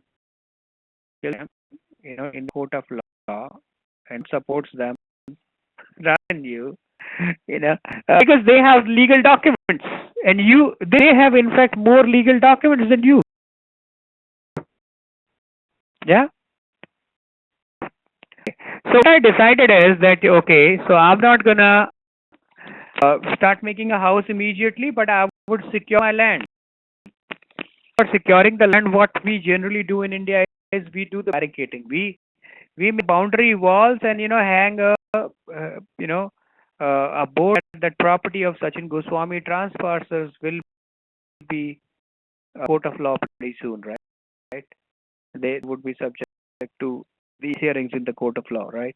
So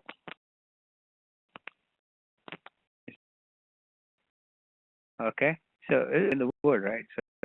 So everybody likes land, so nobody leaves it.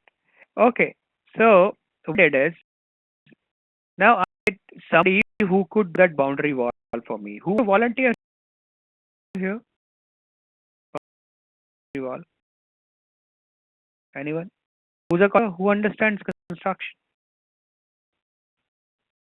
No one is okay. Okay, yeah. Now this is my contractor. Yeah. So my contractor guys, now here this story here.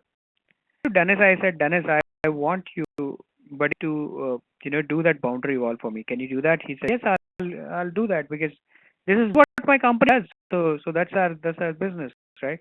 So I took Dennis to the site. Now that's the site, right? That's the land that we have, and I land, and okay, so Dennis, that's the land, right? Now you, among you guys, that I take Dennis here to this land, what is the first thing that I'm going to ask Dennis here? Tell me.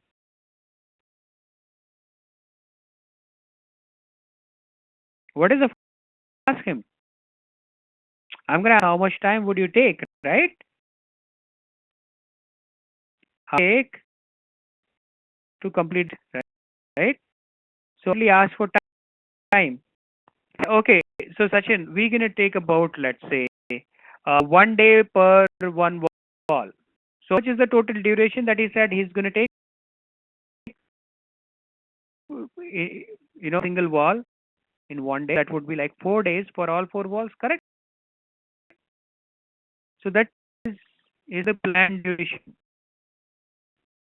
Okay, 4 days. I asked, I'm going to ask, yeah, right? So okay, so how much would be the cost of that? And okay. So Sachin, let's do a contract in which you pay me that of money and I have own resources, right? So the entire material is mine, the resources are mine. You just need to worry about anything. Just give me the money and I'll make that for you. Your life becomes easy. I said, okay, that should do. And he said, okay, so I'm gonna charge you, say, for one wall, I'm gonna charge you 1,000 Indian rupees, right? So the total cost of this project, guys, right? 4,000. Now, 4,000 rupees, ladies and gentlemen, is called estimated uh, uh, budget at completion. B. So then, budget. Can we remember this bit, guys? Give me a yes. So the budget was $4,000 or 4,000 Indian rupees, not $1,000. It's too clear, $4,000. Okay. So 4,000. So that is I paid 4,000 to Dennis, amount of money to him, right? And I said, yes, but at completion, for budget, the total budget, yeah, okay.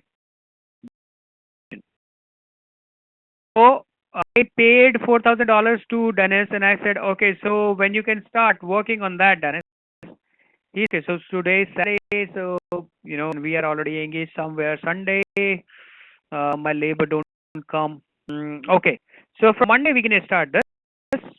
And Monday, 9 o'clock in the morning, we're going to start that. We're going to be working up till 6 o'clock in the evening. And, so Monday, Tuesday, Wednesday, Thursday. By Thursday evening, you would have all your four walls ready, right?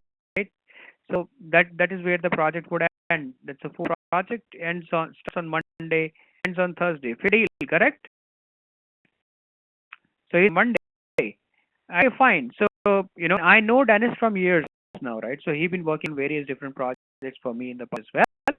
So when I paid him 4,000 rupees. I paid him that money, right? And I said, start working from Monday. He said, okay, so I'll be working from Monday, no problem. Okay. From Monday, I had another PMP batch for a business for a company, right? So the B2B batch. So Tuesday, Wednesday, Thursday, all 4 days I was engaged with that PMP batch, right? So I'm there on Monday, setting up the batch. Darren is working on the site, correct? And his chaps are working on the site and taking up that batch. Now today again, Dan is working on the site and I'm taking my batch, correct? So this is how the thing goes, right? On Wednesday, what happened is I received a call from a customer in the morning when I was taking the class. He called up and said, "Okay, so the town hall meeting today in office, and you understand town halls, right? So everybody needs to understand. Everybody needs to attend the town hall. Nobody can leave it, right?" And she said that, Okay, so we have a town hall today, and everybody, so that's a mandate that all of our participants would attend the town hall after the lunch. So probably we'll be doing the class after lunch today. After you can, take your lunch, you can go home, and then probably tomorrow we can stretch it by a couple of more hours to cover up what we left for today. I said a deal. So I took the class up till lunch, and then did my lunch there, and I left. And I had a lot of time with me. I just thought of let me go back and check how Dennis is working. Correct. So please, what day it is? What is third or the third project? It is called the current date. Current data date. Data date. So my current day, biggest day of the project. Correct. So current date. This is current day. Data date. So day. Okay. So when I reached to the site, it was like already 4:30, 5 o'clock in the evening. Went there, but I saw that Dennis and his team is working, right? And Dennis has completed. I'm going to take a scribble to explain what he completed. Completed this wall, guys. So this wall here is done.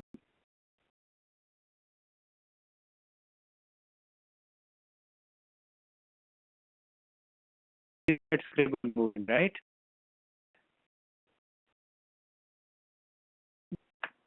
Okay. So he did, and also did the other one. So I'm going to take this again. Scribble. And he this wall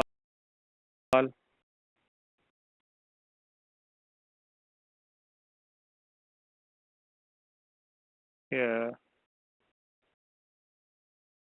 this, and his somewhere here. Okay. Now, what? So he called second one. He's still working. His chaps are working. It is already 5 o'clock in the evening. So they're working for another hour or so, and that would not be very, very significant. Not so. If this the happy guy, am I? Customer, very happy guy. Why? The end of the third day, Anis should have completed this wall here, and he have also completed this wall, isn't it? Give me a yes. This one, right? So I'm back to Dennis. I said, Dennis, buddy, this is not done, man. So you are a good friend of mine. We know each other since ages now. I expected you to do that. Listen, buddy, listen. Sit. You started working on Monday morning, and by evening we were done with our very first wall. As you can see, wall one is done, right? You came down here, and here, my material in here, my shirt, dust, fly ash, everything was lying outside, and all of a sudden it started raining. You see how brutal this rain happens today, right? It ruined all my material. And guess my chaps came here and they said, okay, so because we have come, we can charge for the day, right? To pay them as well, and to pay for the material again because the material was ruined. So today morning, my again went back to the market, got real here, right? So and since morning when we came here, you see there is so much of that mud. So we are like neck deep into mud, but still we are working, right? So that's why we were able to do only half the wall today. That's the scene. This is what a project manager tells the customer, correct? So customer asks that I'm not happy with your performance. This exactly the project manager explains him. No? And connect to it because you do that every second day. I do. So we this pain. Understand and pain. here. So this will explain me. Now went ahead and said, and mentioned, you are a good friend of mine, and I don't want to leave this project in between. I'm going to pay from my pocket. Forget about earning something from this man. I'm paying it from my pocket and completing that project for you. I say, why you think so? He said, we see that you see today my actual cost on third day 8,200 Indian rupees. I have spent 300 already on the project. Right? Complete only 1.5 walls. I said, why is that? He said, I told you, like, so I have to, re-get this material from the market, and I have to pay 1 day extra to my people without them working on the project, right? And I have to bear them as the contractor because they did a firm fixed price contract with you. So I ask more money from you, right? To bear all of that from my own pocket, right there. So this is all the status of the project. Is that bit understood to all of us, guys? Yeah. Oh, let's talk about the earned values.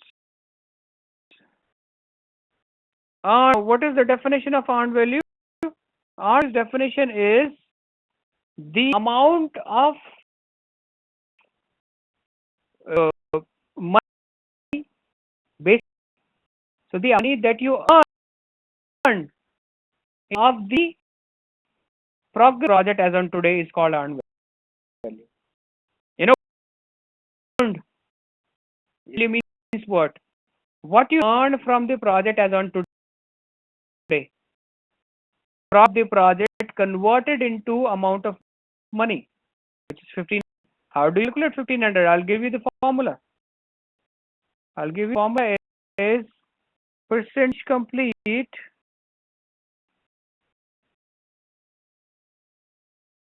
into budget at completion. What is percentage complete right now, guys? Is done.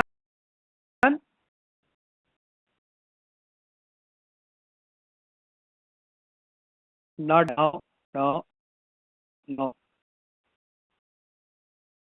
Then no.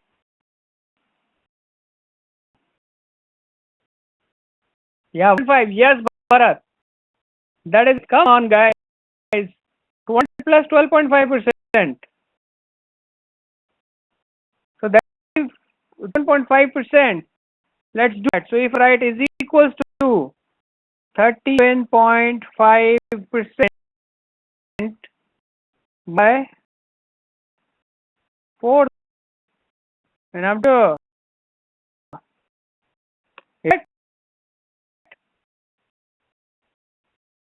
30% into 4 gives you 1500. You see here that you have earned as on today. And it's very simple because you have done 1.5 walls. So 1 is 1000 plus half wall is 500. So 500 becomes 1500, right? So you can calculate it that ways, or you can simply say 37.5 into 4000 is my budget at completion. 1500. Is that clear to all of us? Give me a yes in chat window, please.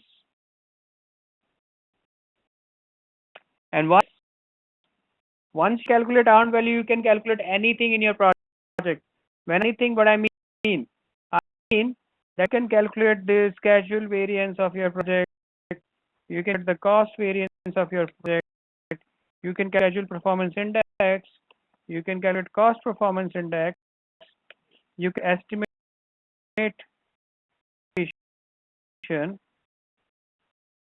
estimation. You estimate to complete. You calculate to complete performance index. A lot of things, right? So I'm an old guy. I don't remember all the formulas, but I can see with a few of these. Right? So just if you calculate this casual variance, right? How do you do that?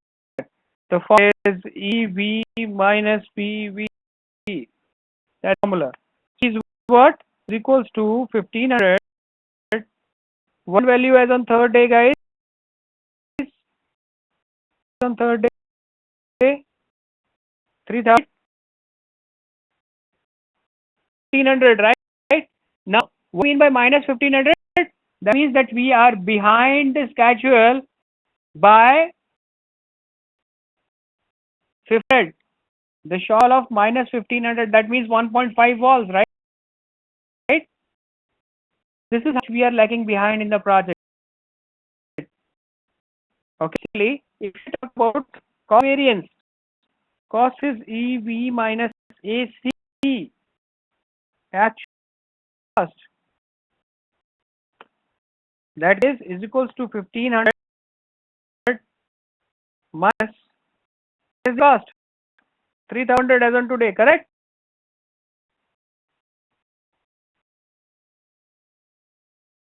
Is of 2.5 per hour. I'm talking about the variance. This variance is minus 1,500. That means you have done 3 walls, you have done 1.5 walls. So you behind by another 1.5 wall, right? Okay. Minus AC, 1,500 minus 3,200 gives you minus 1,700. That cost variance, guys. Cost variance.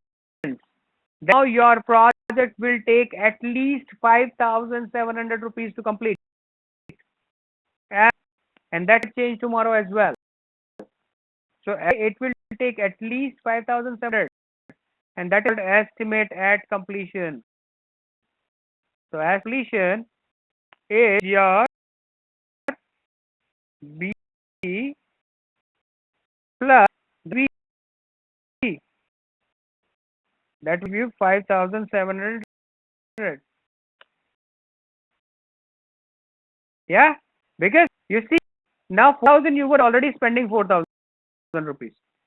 Because lagging behind 1,700 rupees, so this is the at least the amount of money that you need to add into your project budget. Give us if you understand what I'm saying here.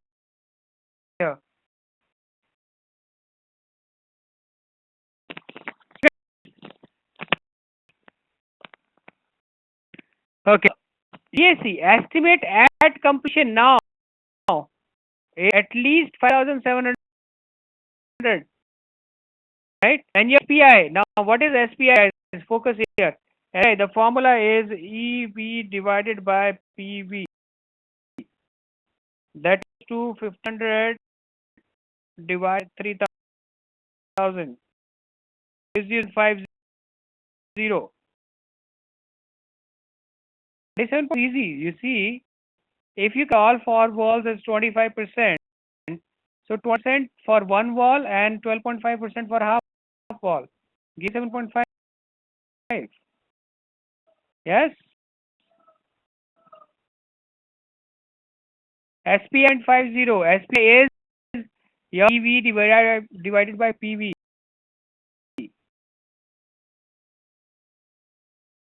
E into B 2,300. EC.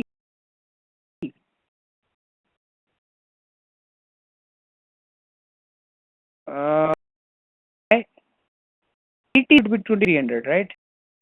As to complete. That this is the amount of money that you still need to spend in order to complete project, right?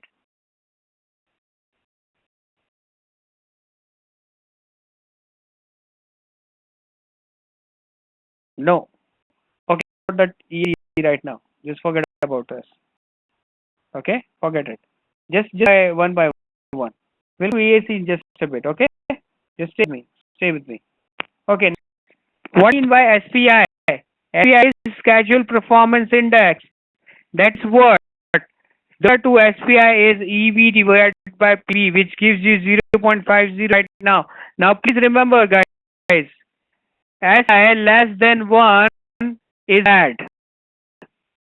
So, is less than 1, that means you are behind in your project, right?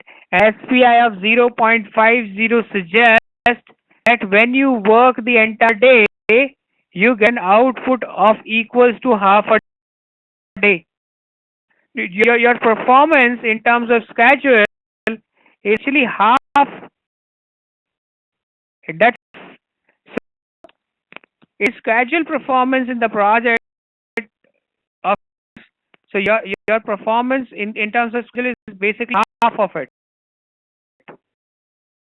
Yes, it is. So when you work for 1 hour, you get 30 minutes.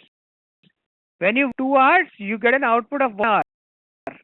So that 0.506 is, say, cost performance index is E divided by actual cost. So that equals to 1500 divided by the actual cost. Oh my goodness, 3200. Oh, bad. Okay, 4 6 guys. Now what that means, again, less than 1, you are behind in terms of cost.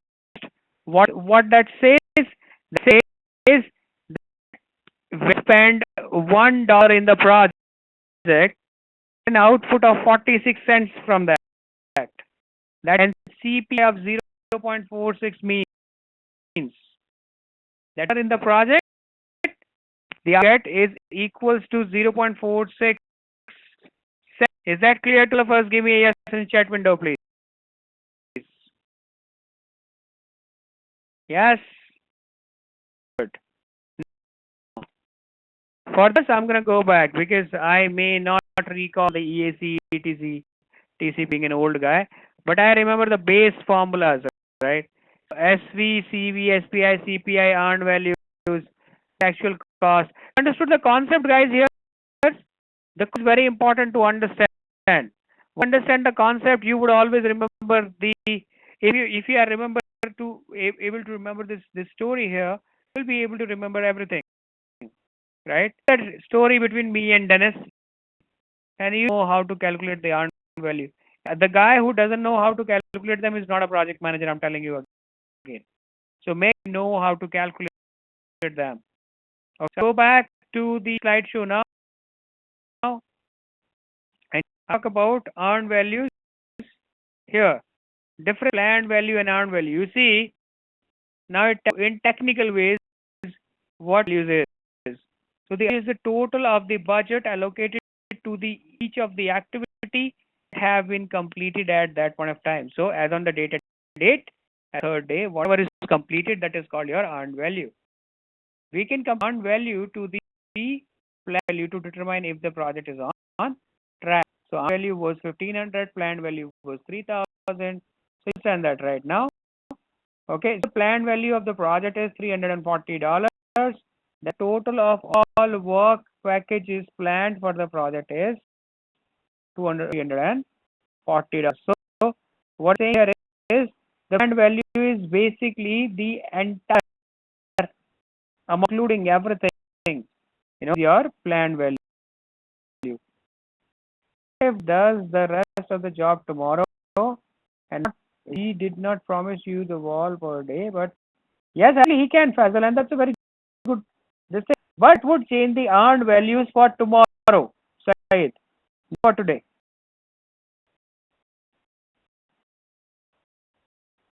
Tomorrow. So tomorrow the earned will be pretty good because the number of hours of work that you are claiming that you have done in 1 day is equals to probably that you would have done in 2 days, right? So that's a good thing. So this is how your projects, Fazal. And congrats, Imran Khan is your Prime Minister now, right? He won that. You voted for him?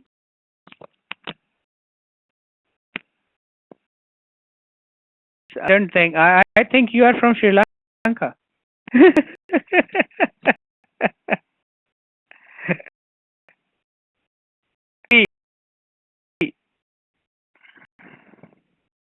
Brand value.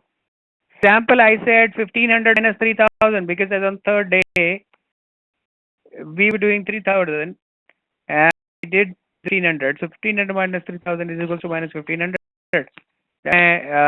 Schedule variance as per day. Yeah.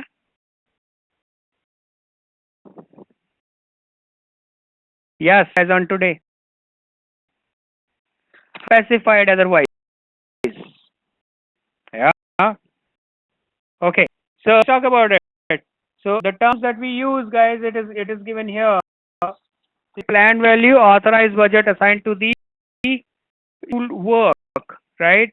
earned value, the work performed in terms of budget authorized for the work. Actual cost, AC. Actual cost incurred in the work performed, 3,200. Because Dennis told me, Derek, he has 3,200. I never knew that. He told that at completion, BAC, 1,000 in our case, guys. At completion, total cost, the expected total cost of budget 5,700, correct? Because 1,700 would be 5,700. This is the amount of money that Dennis need to at least spend, right? Expect cost to finish all the remaining work. So in our case, the remaining work is 2.5 walls, which is 200 plus of 700. How much that would be? That is ETC in our case. Then you have variance at completion. Project but surplus or deficit at the end of the project. So 5,700 minus 4,000, 1,700 would be our variance completion. There will be at least 6 state questions from earned values, please remember. Right? Know how to calculate them. It's understood to everybody. ETC and VAC. I'm just coming to that. Yeah, 1,700 for now.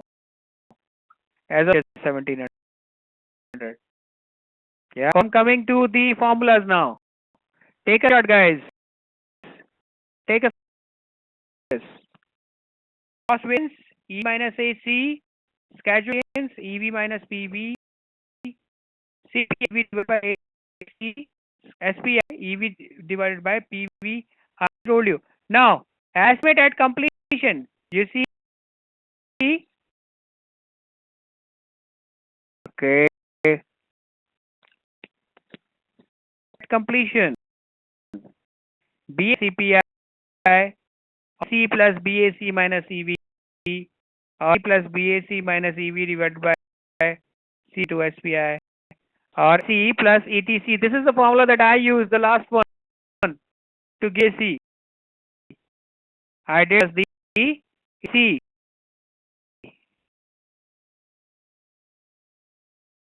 Yeah, works. So if AC here, the formula I used was actual cost 3,200 plus the estimate to complete. Estimate to complete would be how much? Complete is that I'm still remaining to complete 2.5 walls, right?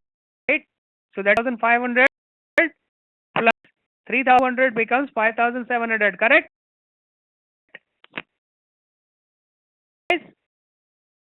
Plus 3,200 is it 5,700? W would be yes. That EAC minus actual cost. Simple as that. Right? C minus EAC is the variance. And TCPI, guys. Somebody asked me about the TCPI. For BAC minus EV divided by BAC minus AC. And for my EAC, it is E minus EV divided by EAC minus AC. Or two complete performance indexes.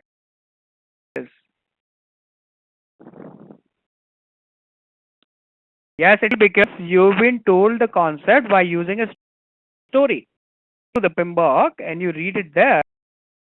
Head done. Yeah? And there is say thank you.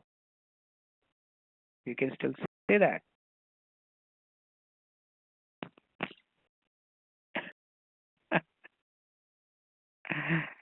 Yeah. I know. So, yeah, I'll take a break, but before that, I want you to perform something real quick. You know the concept, guys. Give me a yes, please. You concept, the base concept of it, right? Right? Okay.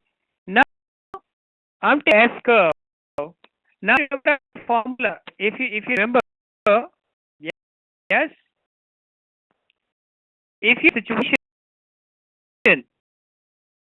okay, guys, who Dennis, was that you who said the baseline uh, have the management reserve and the project budget has management reserve? Two, reference number 202. Who gave me that reference? You were, and guys connected. Confused between the cost baseline and the cost and the project budget. And now the reference 202, the reference 2 is absolutely correct. You realize I raise it right now when we are in the S curve. Right? The line is budget at completion. The budget which does not have different reserve. The baseline. So the BAC, the 4,000 that you see is here, but the budget includes the management reserve. So my confusion was between the baseline and the budget. Because I was considering that baseline and the budget are the same thing, but they are not. Okay, corrected, guys. Okay, coming back to this, and thank you, Dennis, for that page number reference. Now, management S curve. So if you remember, yeah, now if you remember the example that we talked about in which Dennis was making those walls for me, you'll be able to connect it here 100%. You see, that the date. Now, date is what? In our case, what is the date? Third day, correct? Day project, we are standing on the third day. Now, what was our earned value? 1500, correct? So you see that the earned value here is down. Yes, my planned value was how much? 3000. So above the earned value. So similarly here in the data date, you see that the earned value is 1500. Visualize that. It is written here. It is 3000 here. The cost was 3200, which was above both on the planned value. So 3000 was here. 3000 above 1500. So this curve matching the one that we have with us. Yes. Now take this forward. So 80,000 right now and becomes 4,000 here. The budget at completion, you see here? Right? So this is completion, 4,000 here. Now the cost 3,200 ETC gives you the EAC. The estimate to complete, correct? So how more money that you need in order to complete project? Another line of ETC is going above the BAC, which is budget at completion, which is the baseline, the cost, right? And is going and hitting here at the EAC. This is 1,700, guys. In our case, 5,700. So 5,700 minus 3,200. It's the ETC. Minus 3,000 gives you 2,500, which remaining amount of money that you need to invest. Still, your ETC. And right now, what is happening here? That your ETC is actually going above the project budget. So your management reserve is a project budget, not the part of the line. Please remember, man is not a part of the cost baseline. And I kept on saying that many times. That is okay, right? But my guilty was that I also did not make it as a part of the budget, whereas it is actually a part of the project budget. So the management reserve is under the project budget, but not inside the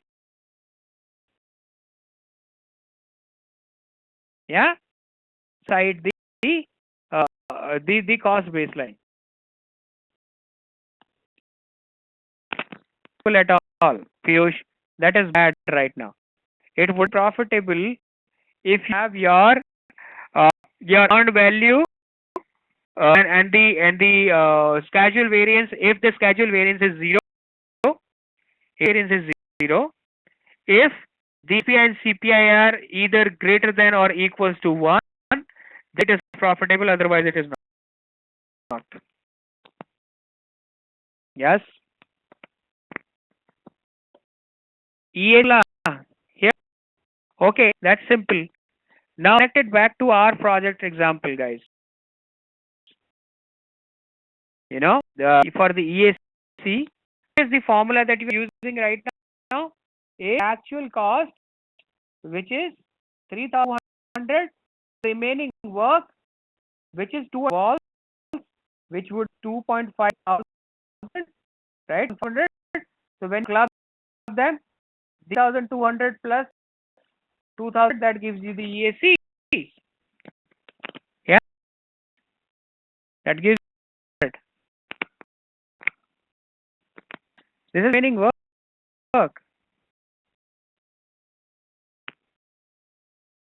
It is given here. So you can actually do it. Yes, you can actually do it by many ways. The way is you can actually do it by BAC divided by CPI. Go and take your BAC 4,000 divided by CPI is 0.43. That gives you estimated completion. You can do it actual cost plus B minus earned value. Right? 1,200. Yeah? 300 plus B 4,000 minus the earned value is 1,500. DPI into SPI. This formula can also be used. Right? There are many of these, right? So you can use whichever are the parameters given in the examination question. So exam question gives you the ACE and ATC both. You can still club them, right? It doesn't give you the actual the ETC. Then you can actually do it by going into BAC and CPI. So you remember those formulas so that you can apply them and what the question says. Atypical situations. You see, we have these specific terms when it comes to different trees, Dennis. Just like if you talk about typical floors, right? Typical floors which has different designs, and atypical is which has symmetrical design. These are typical situations would be that which the data varies, and atypical would be in which it remains constant. Dennis?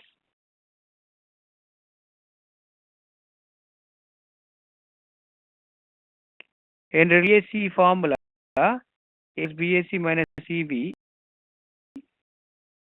Now you yes. Yes. Why is you see on second formula if you see AC plus BAC minus EV divided by CPI, CPI happens to be a common factor, right? Now it would not. So talk about the earned value, right? Value and CPIs are of a common, of a common situation. You can go with a formula which is like EAC is equals to AC plus BAC minus EV divided by CPI, right? Other if it is varying through the project, you can with the other formula which is the which is AC plus BAC minus EV, right? So that depends upon what sort of a question, what exactly the question is asking you. An example, I'll give you an example here. You see, you would have a scenario in which you are with only with the budgeted completion and PI, nothing else. Yeah? So, on budgeted completions and the CPI. And based on those two parameters, you figure out the rest of the parameters. Just like you can actually do EAC by the BACs and the CPI. You can also calculate ETC because once you have the EAC, you can calculate the ETC as well. You actually calculate your schedule variances and performance indexes as well. We already have the CPIs. Now, so what you need to do is pages to calculate. Yes, you have those. You would have those. Yes, absolutely. You would have the page is there.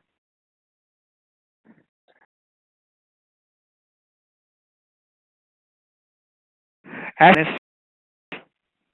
total amount of money that you're supposed to be spending as on today on the project. We-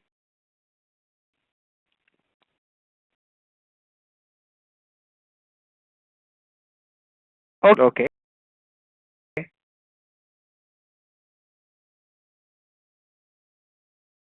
Okay. So the wall building will not occur again. Yes, that would be a different variance. That is why it is called typical.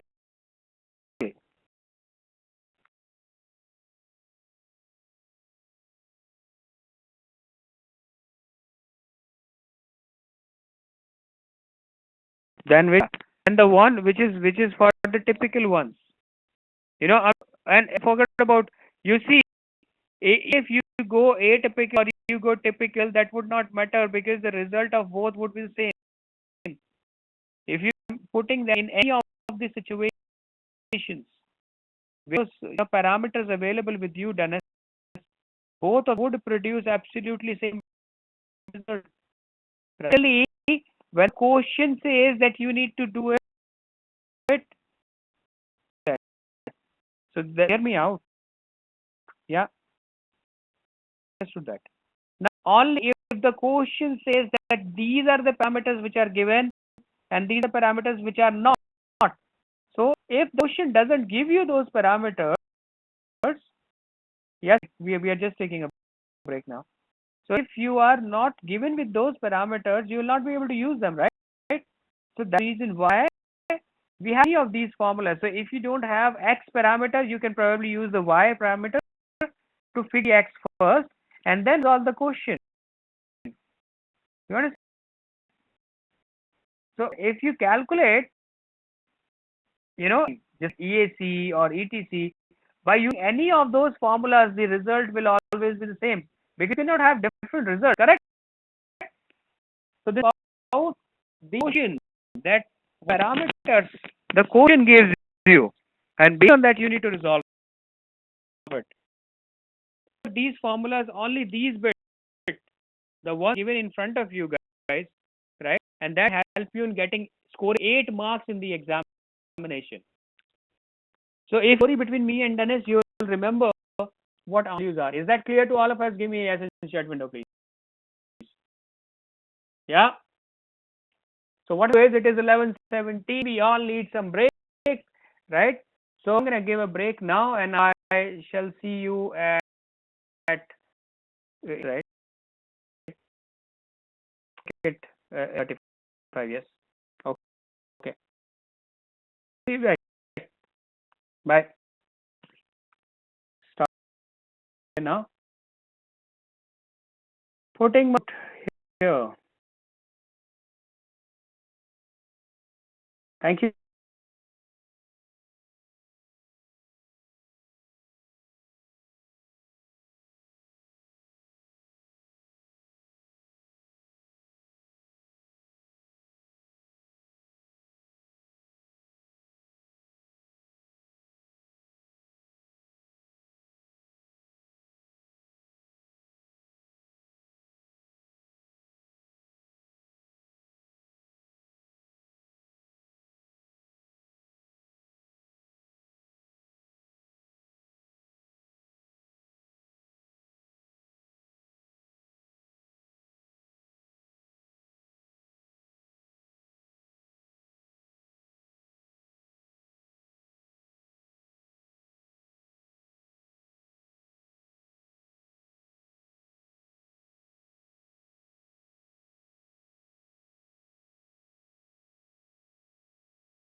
Mic test.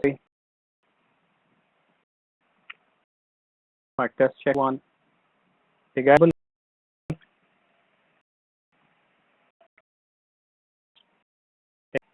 Padmavati. Hi. We can start the post break session now. I'm gonna share my screen with you, and before that, I'm gonna pull out that session again. Let me know when I'm sure now. Let me know if yeah. Okay. The earned value management S curve. So we understood that S curve, right? That that the project budget includes the management reserve, not the cost baseline. I just referred to page 226, and so that clarifies that line does not have the management reserve, but the budget has the management reserve. Yeah. So if this is understood to all of us, I got a very small exercise for you guys. So start with this. So in here, I have a earned value management exercise for us. You would see that we have 4 different columns given here, in which we have the activities, the man hours, the percentage complete, the man hours, and the value. So what is, for an example, for the activity A, the budget hours were 120, percentage complete was 75, right? The hours is 103. So there happens to be 90. How?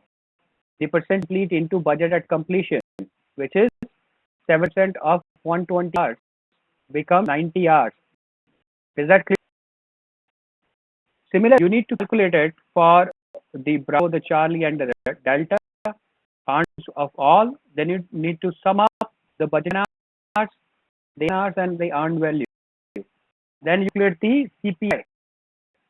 CPI is the combination of your earned value with the actual value, right? The CPI. Then the EBAC divided by CPI, and the overall percentage EV divided by PV into 100. To calculate these, I would need those results. You can take around 6 to do that. Now, you can the calculators inside the premises, but they can the Prometric can provide you the calculators there, right? So you can use the calculators in the Windows system on with examination. So just go to that, right? See, there you go. Yep.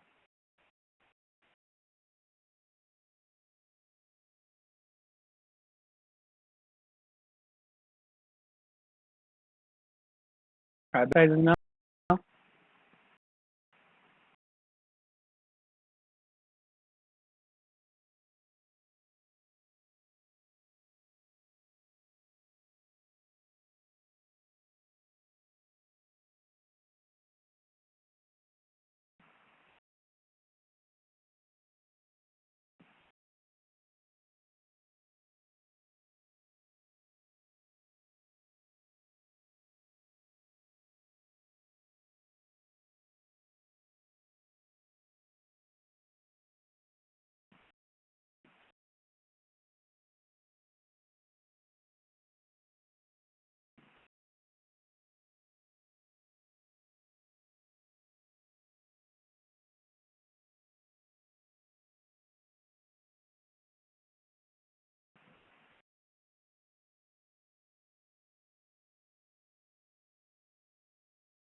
Yeah, you need to complete that exercise which is given in front of you.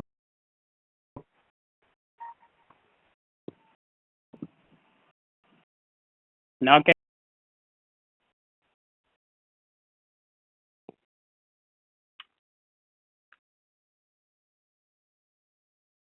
okay guys. 0 correct. What is the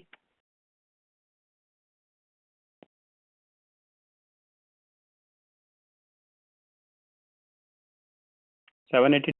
I guess should be 774. But anyways, see. Overall percentage complete, guys.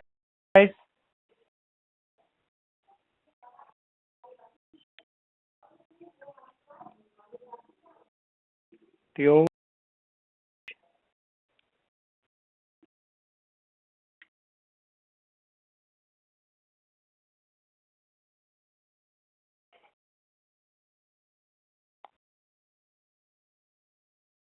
16. Okay, so let's check this. Let's check. Okay, so are the so value is 570, actual man hours is 613, the budget man hours is 720.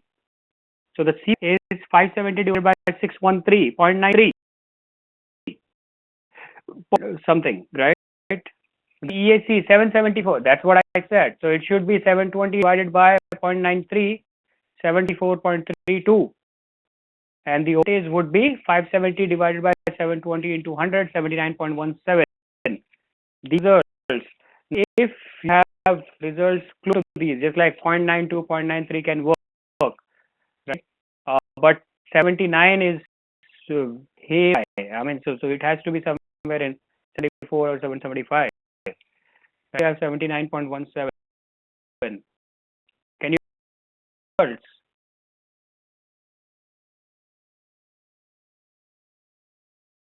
So that typically you calculate, yeah. So this is the and you can have situation scenario based questions from there, and make sure that you know earned value analysis, because that would give you between 6 to 8 marks examination. These are pretty easy picking. So if you know the base 4-5 formulas, that can do the trick for you. So please make sure that you do those exercises. Yes. That clear me? Yes. Yeah. So I guess that is where the chapter ends. I'm gonna do a few of those quizzes. Can you please what? Explain.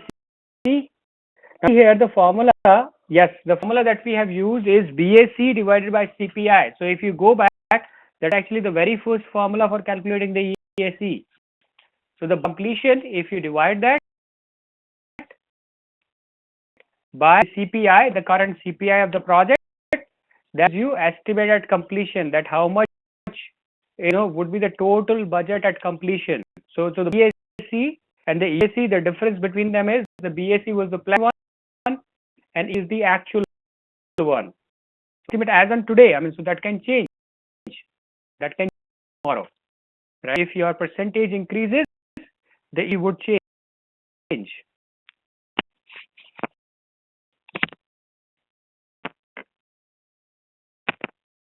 Your earned value percentage complete into BAC, then you schedule variance EV minus PV, then the cost variance EV minus AC, then the SPI EV by PV, and CPI EAC. So these are the 5 base formulas that you have, and build the rest of the things on those. Right? You need to remember the EAC formulas. The EAC formulas are 4 different formulas that you can use. So just that's the only thing in probably in the entire project management that you need to mug the exam. So what you need to do is, I'll give you a trick. So what you do is, you should take a printout of this here.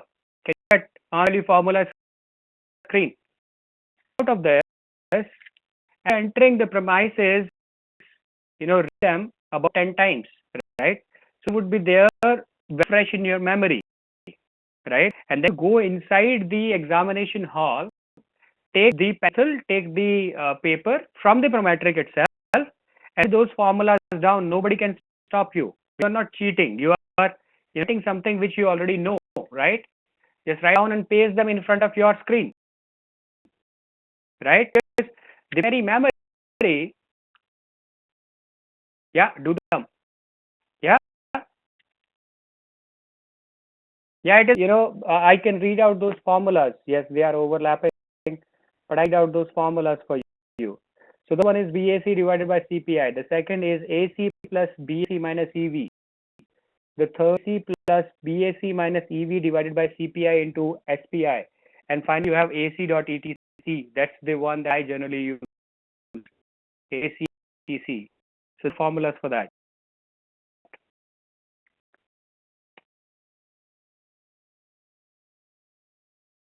In a P expected to do earned value management in a project almost every week. Almost week. Smaller projects you might need to do it every day. That depends on when you want to report them. Yeah. Okay. This chapter, I'm going to ask you a few of those quiz questions and let's see your responses here. So the one, 50 actual cost is 650 value 6, and what is the cost variance?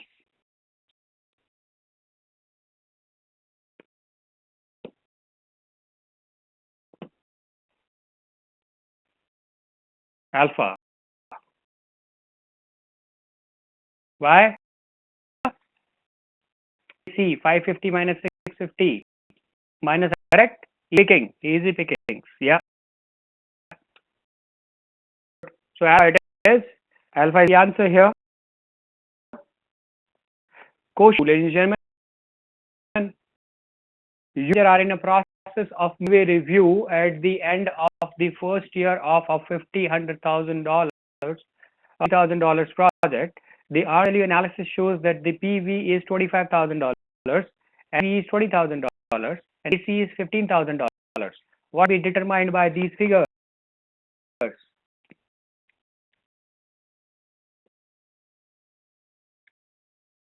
EV minus AC. Okay.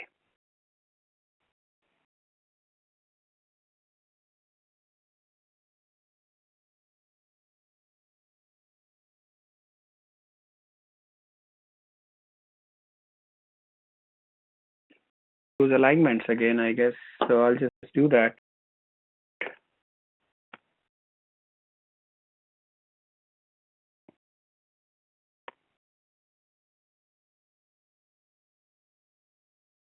Okay.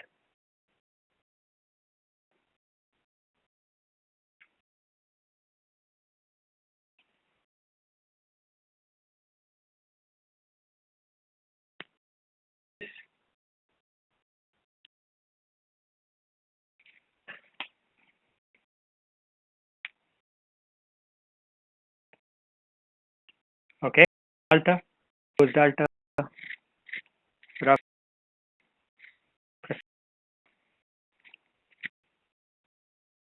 Okay. So that's, guys. We can, if you calculate the schedule variance, this is minus 5,000, and if you calculate the cost variance, this is plus 5,000. So look at it, is in the project is behind the schedule, but it's also under the budget. So under budget, which is a good thing, schedule is, so you are lacking behind. So the answer to it, delta is the answer. Okay. Cost performance index of 0.73 means of 0.73.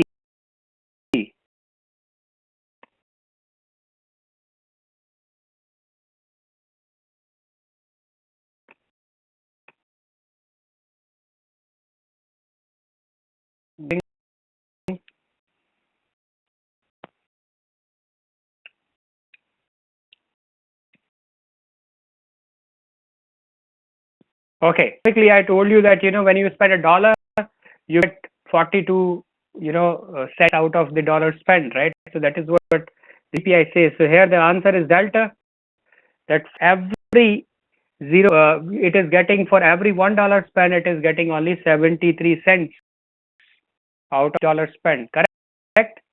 So answer here, which is less the cost. Value is less than the actual cost, right? Okay. schedule performance index of 0.67 means? Now,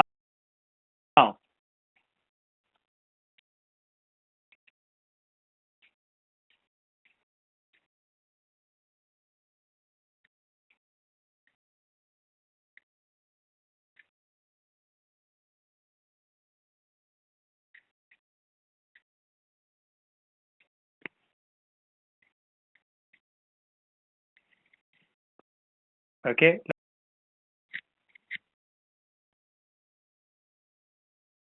Okay, Charlie here. You are progressing only at 67% of the rate originally planned. So that is what SPI, schedule performance index, means. That if you work for 8 hours, you get an output of 6.2 hours only. So that is what the AI suggests here. Okay, good. Manager,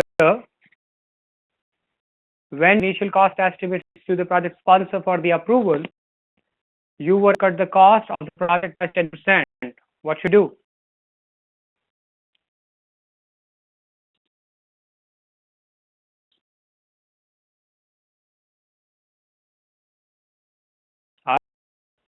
Direct goes rough. Reduce the cost of their activities by 10%. Can they do that? I doubt.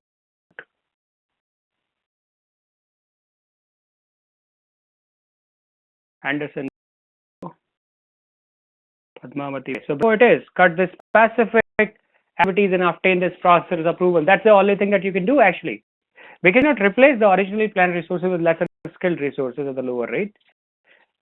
Skills would not work. Say no to the answer.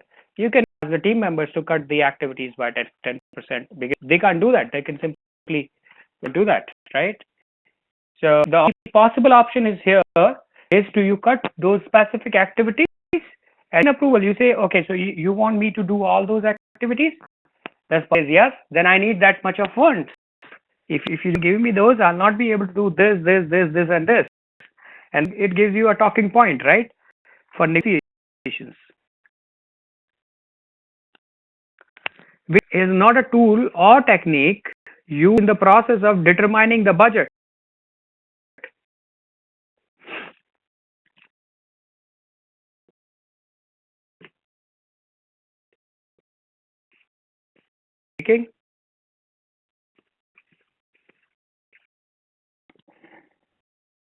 Ultra wars.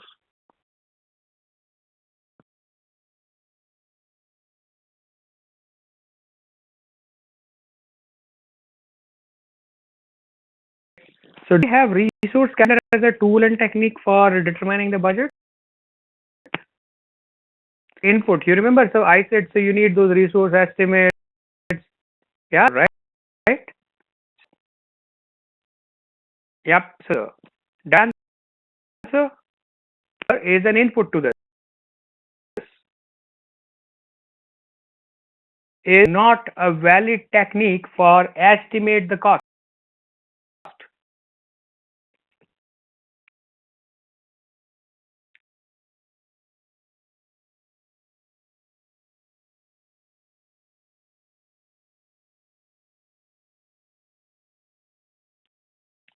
Okay, so that's Bravo. And we're controlling the cost, not for estimating the cost. Very good. Very good, guys. Project manager of a large commercial construction project, the cost of concrete has risen subsequently as the forecast economic growth of the region has increased the demand. Peter is concerned his project will be over budget. What should do?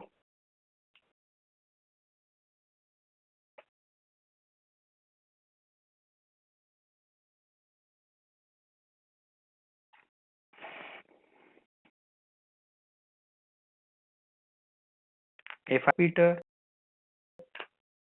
I would the Bravo here. Contingency plan, because that must be a part of my contingency because there's a risk on the project, right? Okay, Bravo here. And increase in concrete cost are a result of forecasted economic growth was likely identified as a risk and an associated contingency was determined. Peter use these funds now that the risk has been mitigated. So that is where you end this chapter. The key takeaways from here. The project management includes the processes involved in estimating, budgeting, and controlling the costs so that the project can be completed within the approved budget. Cost management plan contains details on how to plan, manage, and control the project cost in relation to the cost baseline and manage the cost variances. As cost is an educated guess on how much an activity or project will cost. Budget considers the cost estimates and accordingly set aside funds for completion of the project. Control account technique related activities are clubbed to their costs are managed as a single unit. Core project cost management processes are plan cost management, estimate cost, determining the budget, and controlling the cost. Earned management technique indicates potential deviations the project cost or the schedule baselines, right? So this is where you chapter, right? For practice, you can do exercise 12 and 13. Who's that? So I have muted mic here. Which one? Satya? No. Who's that? Okay, nobody now. Okay, so you can do exercise number 12 and 13 for that. That concludes the cost management. We're going to begin with the quality management straight away. Right? Small chapter, 3 processes, but very processes because it's going to talk about the 7 basic quality tools. You know, it's also going to talk about the quality and quality control. So where we end this, and we're going to begin with the quality now, right?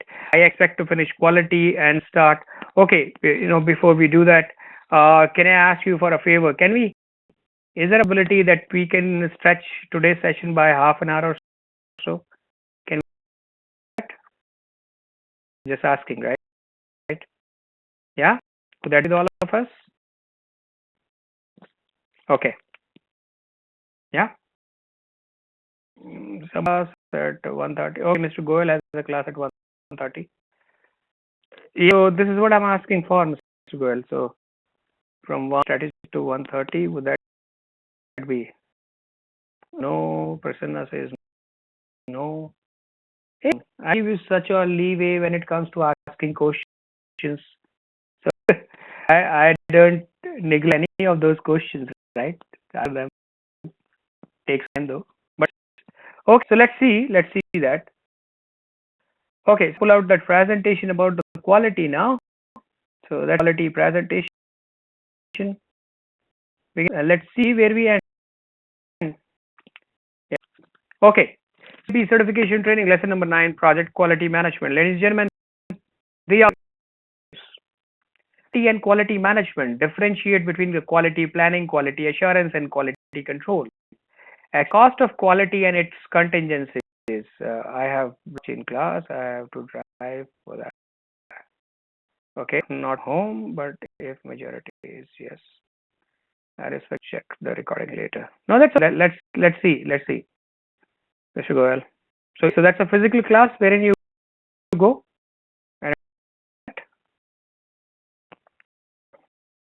Yeah. Okay. Okay. Let's see. So guys, with defining the quality and quality management. Now, I got a question to start off. You see, there is a saying which says that low quality product cannot work, a low grade product can. You know. So what is the difference between low grade and low quality? Tell me.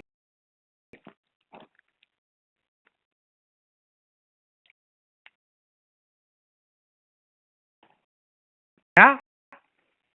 Example is that grade is the variant. So the top variant and the middle variant and the low variant.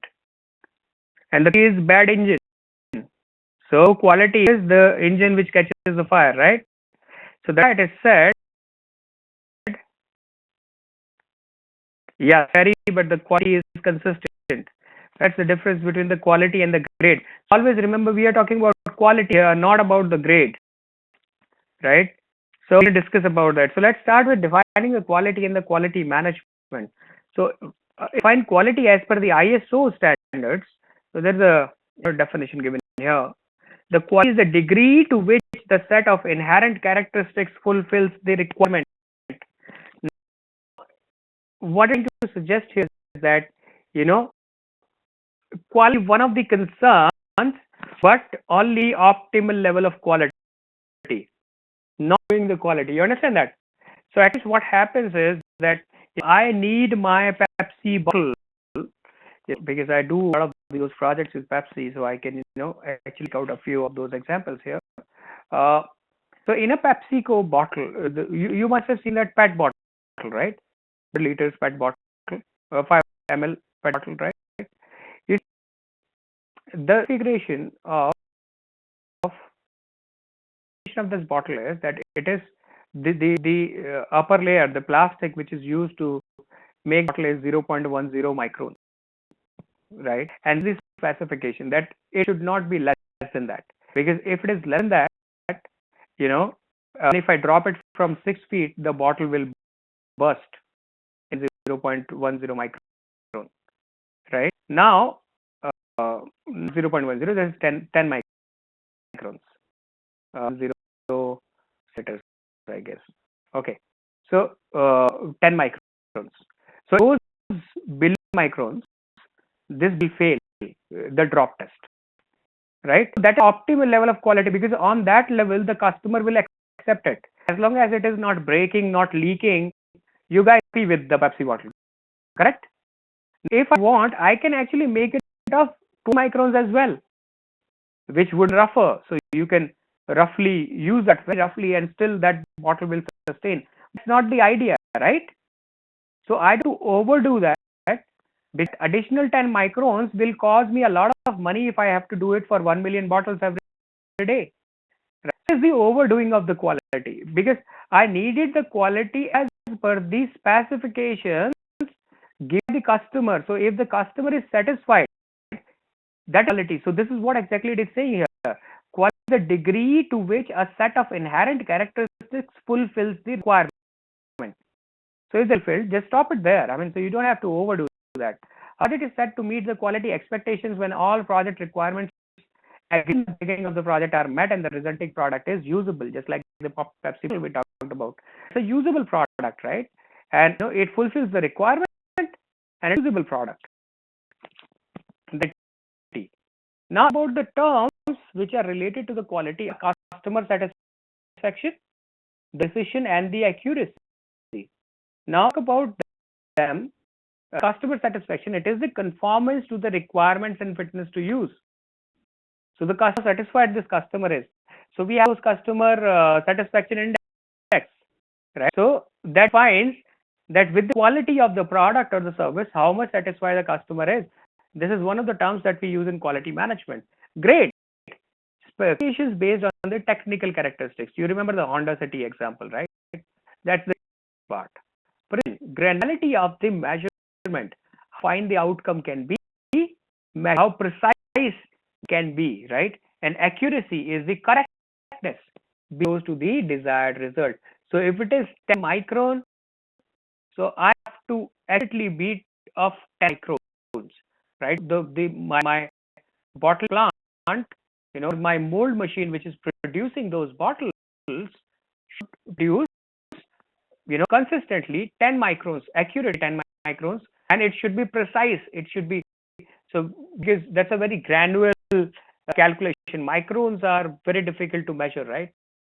So it should be like 10 to 11, somewhere between that. So that would be the precise, the granularity of the measurement, right? So quality related terms that we use in quality management, that we have processes in that, right? This is called quality management plan. Now, the quality management plan is absolutely different, and I repeat, absolutely different from that of the schedule management plan and the cost management plan. Why different? Because it is not a guidance document only. It entire standard, the standard of the quality that you're going to follow through the project. The matrices, what matrices to be used in the project to measure the quality, right? All of that will come under the quality management plan. So that's pretty much different to that of the schedule management plan and the cost management plan. And that's the reason why you would see that they are also different. The tools and techniques are different. Outputs are absolutely different from each other.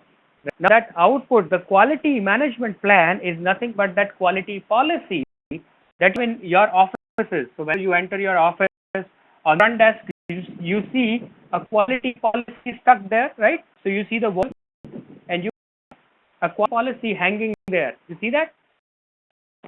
Right? In your offices. Now that is the quality management plan. That is the quality your organization wishes to follow. Now you may also have similar quality management plan for your project as well, right? So that is standard, that is the level that you wish to follow through your project. Now talk about the key management per se. So it includes creating and following policies and procedures that meet the project's defined quality needs. This ensures that a specified approach of quality is implemented on the project. The key activities of the quality management are plan quality, assure quality, and control the quality. Now, because beginning this chapter, I want you to remember a couple of key things in here. Whenever you talk about quality assurance, you are about process. Write down somewhere, guys. Right? Quality is about process, and control is about product. So the quality is all about processes. That what we are following, that process which is defined our quality management plan. Quality control is about product. That the result which is coming out after following this process. What is the quality of that product or the service? So the under the quality control, and the process comes under the quality assurance. Is that clear to all of us? Give me a yes in the chat window, please. So these are things. We define the quality standard. Second, we follow the process. And third, we make sure that the product is usable. It is useful. Many things that we do. Okay. Okay. Now, management related concepts. So we have a few of them already in the market. Now, a detailed discussion of these concepts are out of the scope of the PMP. Just like remember constraint optimization methods is not a part of the PMP. Similarly, we should these terms, but a detailed discussion is out of the scope. So related concepts that we have are ranging from TQM, total quality management. So you heard about total quality management. That's a philosophy around the quality and continuous improvement. Then a very famous one, Kaizen, changes and continuous improvement in the process. Then you have PDCA, the dimming. You must be dimming cycle, PDCA, and do check and act, right? After for process control and improvement. And Kanban. Kanban is your zero inventory, just in time.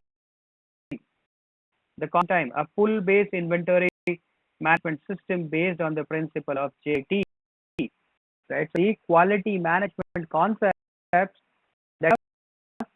in in projects, the terms that we use in the project. Now, Kaizen, Kanban, PDCA are part of everything, like ranging from Sigma to Lean to Scrum, right? To ITIL. Anybody who's a ITIL certified here? Yeah. Now, Mr. Goer, PDCA then, and yes, because that we also have in the ITIL, right? So these different quality related. Kanban.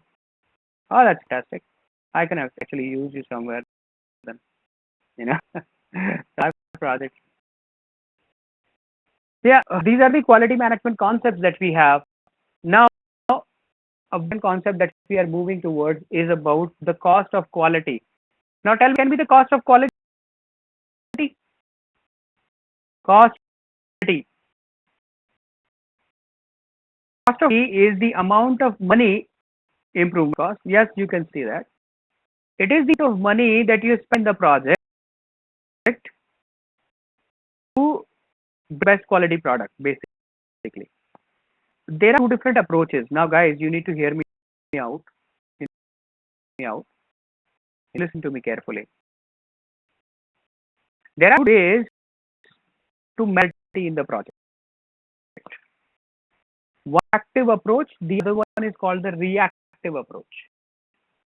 Now, the approach is also called as cost of conformance. Cost of conformance. And then approach which is called cost of non-conformance. Cost of conformance, let's start with that. Cost is, and I guess you guys are hearing me, right? So just the cost is the amount of money that you spend in the project after the project in order to make sure that you produce a better quality product. Just like when you are in the project, you do testing, right? Now test involves money, correct? But why? To make sure that it is a good quality product that you are sending in the market. Yes, that is proactive approach or cost of conformance. Destructive testing, you want destructive testing, right? So when Bugatti Veyron car comes into market, it is like a $12 million car. When it comes into the market, it goes destructive testing in which an actual car with actual specifications. Yeah, they bloody dummies inside and ram this car against the concrete wall, and they trash the car completely. $12 million actual car, but that's a loss. The loss to the company, correct? But they why? To make sure that it is safe when they take this car out in the market. So do it. That is a proactive approach, guys. This is called proactive approach, right? And then, on the other hand, we have the reactive approach. Now, what active approach? Reactive approach is the money we spend during or after the product because of the failures. Just like example, we do work or need to scrap the product or the service. If it is usable, we scrap it. Now that's because of cost of non-conformance.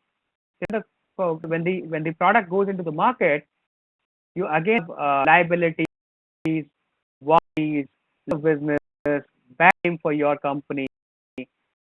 What is this? This is all the cost because of the cost of non-conformance. Cost, yes, for correction and conformance. And now that happening, myself, because Honda is a customer of mine, so I think that Honda Jazz, when they recalled all those cars and changed the entire engines, right? Now 10 lakh rupees, Indian rupees, 1 million rupees car, half an Indian rupees is only for the engine, right? And they had to replace that. So that cost of non-conformance. Do you understand the concept, guys? Give me a yes. Performance and cost of non-conformance, right? Move on to this now. The cost of quality. Cost is all costs incurred over the life of the product by investment in preventive non-conformance to require a product or service performance to requirement and failing to meet the requirements. Cost can be categorized as cost of conformance and the non-conformance. Now, what is the cost of conformance? It is the money spent during the project to avoid the failures. It can be divided as preventive cost and appraisal cost. Preventive costs are what? Cause errors and produce quality products, training, documentations, equipment, time to do it right. Now, all of that takes money, right? You for the right time so that the moisture level and the air velocity and everything is in place, then you do that, right? That takes time. That waiting period takes money, right? So then your people, you do the proper documentation, you have proper equipment. This is a lot of preventive cost of conformance. Then you have physical cost testing, destructive testing, loss and inspections, correct? Something that we talked about. Then you have non-conformance. So that's the money spent during or after the project because of the failures. Bingo. This is the same thing that I said, right? This can be as internal failure and the external failure. Internal failures are what? Rework, scrap, external liability, warranties, loss of business, bad name. Now these are cost of performance.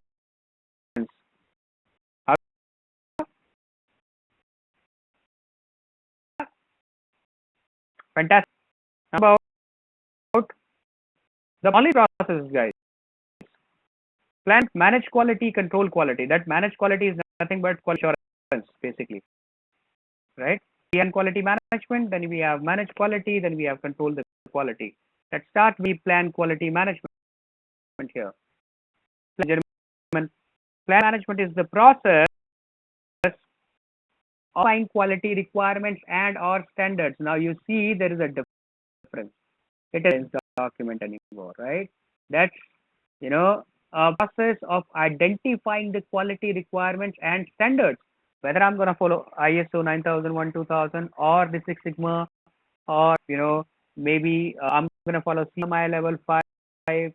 What would be my standard of the quality that I'm going to follow in this particular project, right? For the and its deliverables. And documenting how the project will demonstrate compliance with relevant quality requirements. That means quality matrices that you're going to use, the process that you're going to use, all of that would this, right? It's part of the planning process. So what do? The project management plan, project documents are going in. You see, all of the management plans, the schedule management of the cost management, you have the project management plan, project charter, OP and EF, those four. Now you also have the project documents. Now what can be the project documents which goes in for plan quality management, guys? What document be?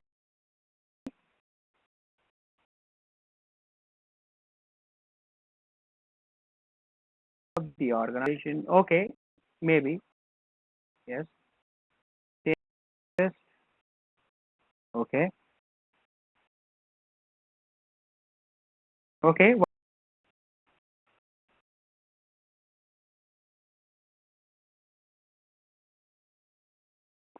Test information? Not exactly, guys, because you are actually talking about execution right now. We are at planning. We are planning the quality now. So the expectations of the stakeholders with perspective to the quality, correct? Related documents will go in. Yes. The of the stakeholders, that what do you expect? So we expect a bot breaks. Would you be one of the requirements that I need to consider if I'm working on the bottling plant? Standards the organization can very well go as business requirement. Absolutely correct. So these are expectations basically. So those in as the prompts right now here. The enterprise environmental factors and OPA going in. What use your expert judgment? You see there are 7 as documents. Yes. So you 7 tools and techniques. On the you had only 3 when it comes to the management plans, right? So now you one of these. What are these? Expert judgment. You would take help from an SME to understand, what the level of the quality for this type of project, right? You would be gathering. So you will gather the respective data, maybe online, offline. So data, you would cut that for this project. Then analysis. Now what is the analysis that you would do? You do the quality analysis here, and you would go and check basic quality of the similar other things. Their access, their odds, right? To analyze that, what is the level of the quality that we can expect or we can in this particular project. So that analysis part. This is again group decision making, group creativity techniques. Presentation, bars, charts, graphs, pivots, whatever to use them. Test inspection planning. So where all would be the quality test? What all would be the inspections that you're going to do? And of course, you meet stakeholders. So these are quality management tools and techniques. Perfect. Quality management plan. Then the quality matrices. The matrices are what all parameters you will be checking. Those come under quality matrices. Already have templates for quality management plan and quality matrices with you. Yes, have those templates. Go back to those. Plan updates. So that updates the quality policy back into your project management plan, because this is what you need to follow when you would be in execution. Right? And the documents update. It updates what? It updates a lot of documents in terms of risk. So risk documents can be updated because of the quality. There might be risk in the project, right? So documents updated. Stake-related documents are updated. That who asked for what level of quality and what was the quality expectation of X stakeholder and where incorporated it. So that's back in the project documents update. You update your requirement traceability matrix as well here, right? So the documents that you're going to update when you're in plan quality management. So you have a complete quality plan with you for the entire project, and this is the one that you're going to follow all throughout the project. As long as the project is running, you will be following those parameters, right? Is that clear to all of us? Project cost and schedule should input in this. Absolutely, they would be. But these are already a part. These are part of the project management plan which is going in. Yeah. Okay. Qualitrix is a list of the parameters that you need to check. So maybe capability of the vendor, maybe the test what that you need to test. What all things that would be the parameter. Just like for an example, if I'm doing the RCC roof casting, if I'm putting a slab, I need to see what is the flood level, what is the grade of the cement, the grade of the concrete, what is the settlement time. So you find those things in those matrices and then follow those matrices. Then I'm doing the slab casting, I need to follow those matrices with me. So I need to do check. These are like checklist matrices are very, very similar. The only checklist is which has been recalling what all things has been done. Matrix is the process that we need to follow. Right? So the quality matrices make sense? Yeah? Thank you. Quality management plan with you, and you have your project management plan with it, and you go process of managing the what do? Manage quality is the process of translating the quality management plan into executable quality activities that incorporate the organization's quality policy into the project. This is the execution. So what you do, you are the process, here basically. Right? Process, please remember this term, quality or quality assurance in other terms, right? What is the project plan, the project documents, and the OPA, right? So the document essentially has the matrices. Project plan already has the quality management plan. OPA is the historical data from the other projects. Again, gathering. So you get data and you see, that you figure out more information about this kind of projects from those, and you see that what typical processes which are being followed in those projects, right? And you follow the same here, and you also gather the data related to the quality for project, right? So you do that data gathering on and offline both, right? The document. This is one of quality matrix is one of the document. Register goes in. Register goes in. Of course, your for level information again. So that comes from the stakeholder. So these are typically the documents which are going in. So project documents, Mr. Goyal, project documents are all the documents that you have in your position. Now, specifically, you did not choose all the documents, but whatever is required, you take that. So what is data gathering? You data analysis. Now, data analysis here is a process analysis. Make a note. is called the process analysis here. So is the process. The process is defined in the quality management plan. So that's the data analysis part. Group decision making, group creativity technique, data representations, bar charts, graphs, pivots. Right? Please remember, then quality assurance you do audit, right? And in quality control you do inspection. Can you remember this bit for me, please? Can you remember? Audits and quality control is the inspection. So your next process you see here. Please remember that, right? Why to audit? Because you are auditing what? The process. And you need the quality of the product, and that's why you are doing inspection. Make sense? Give me. Okay. To the audits. Then design of facts. And understands design of facts. Data analysis is only process analysis. What about? And is work performance data, work performance, and work performance data would be the output of that, right? So have the performance, because the execution process. As a result of that, you would have data coming out. So to do the excavation, if you remember the same example we talked about, right? We were doing the excavation, we were making sure that it is following the process. That is what assure quality says. Now, once the excavation is done, then only you realize that is 8 cubic meters that we have digged, right? Now that is work performance data. So this is basically not a tool and technique or an input here. That will be an input for quality control. You would see. So no, we assurance, we have quality. No problem. It happens at times. Now back to a very important thing. Design of facts. Anybody understand design of facts?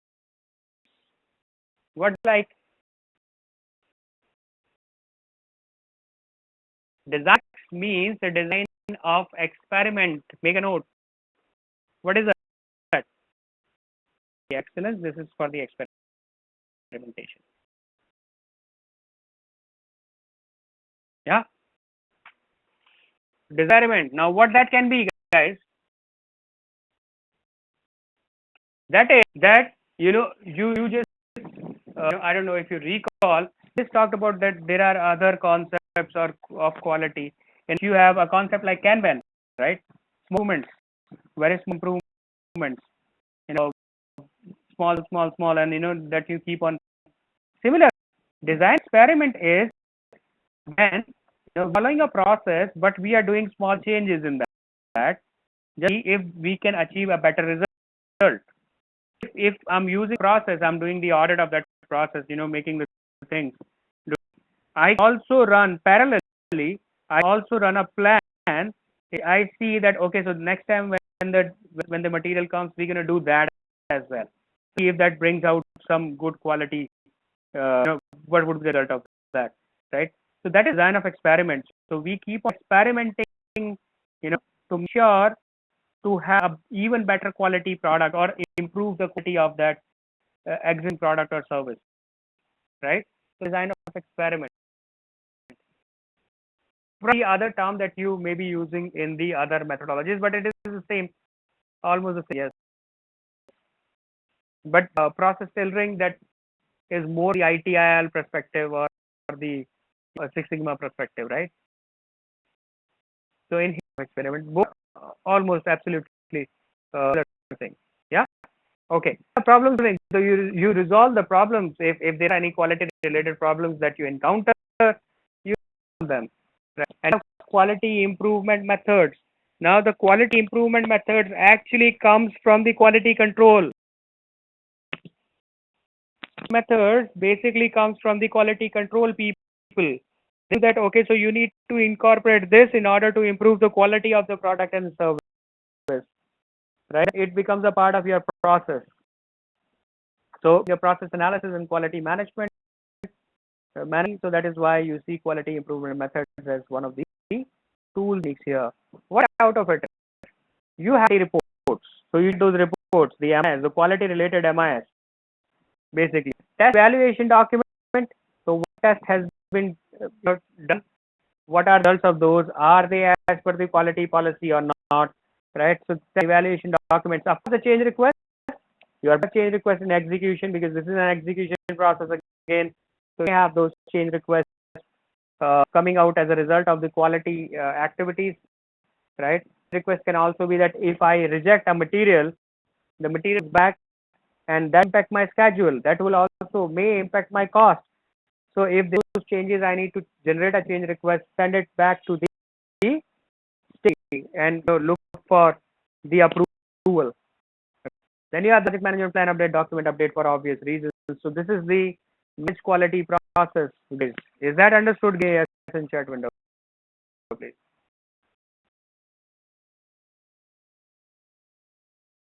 Yeah. Effects.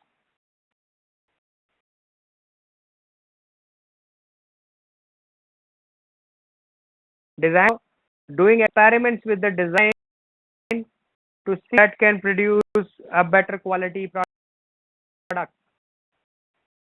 And small changes in our process because we are doing the process analysis here, right? So the process, see if that brings out any good.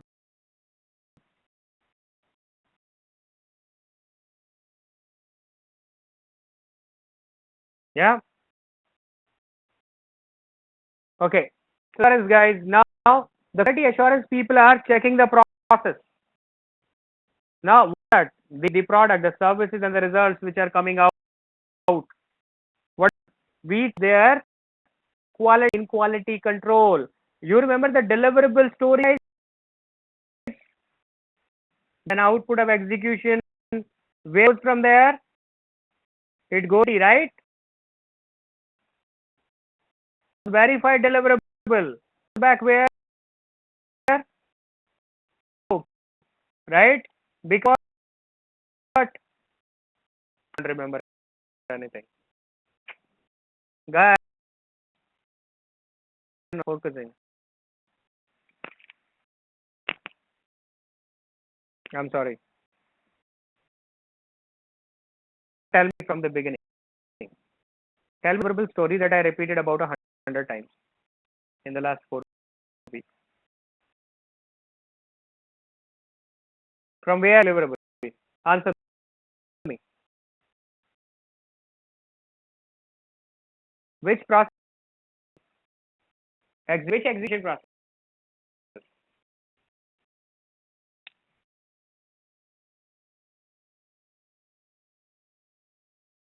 Come on. That project. Very good. Now, one deliverable, where it will go?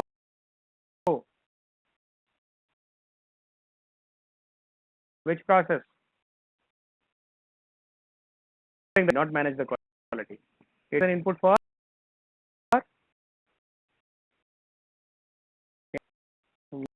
schedule. So that go what it becomes?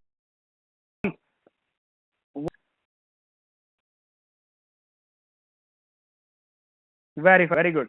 Where this verified deliverable goes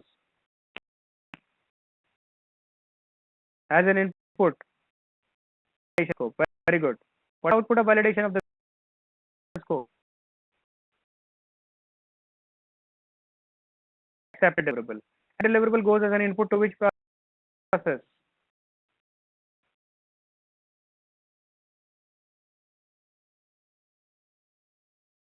That what? No. Process goes, yes. That goes input for closing. Yeah. What would be the service or result transition? Correct? Yes. That's the story. This is, you need to remember that. Otherwise, not be able to recall the chronological order between those. Asking me how do I remember 49 processes? This is how.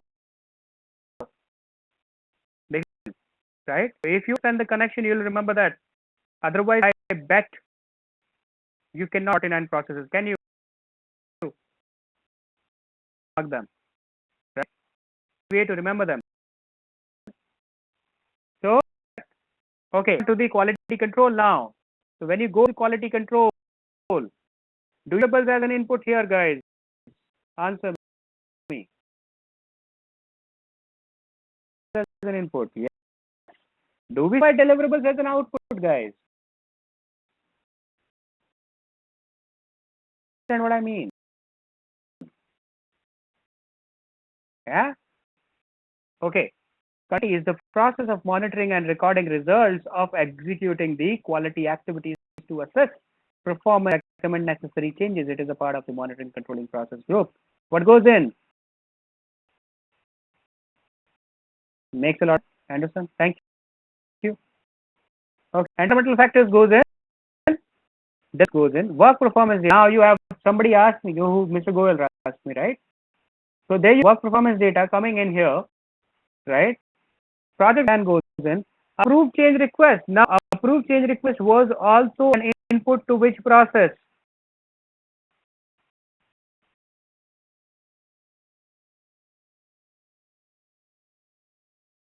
It was all process. Which one?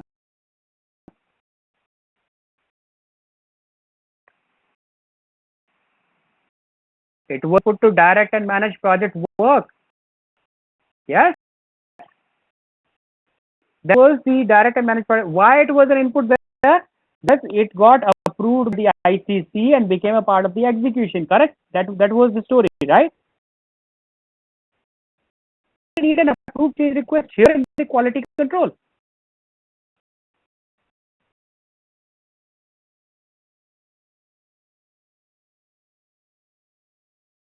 No, Rafi.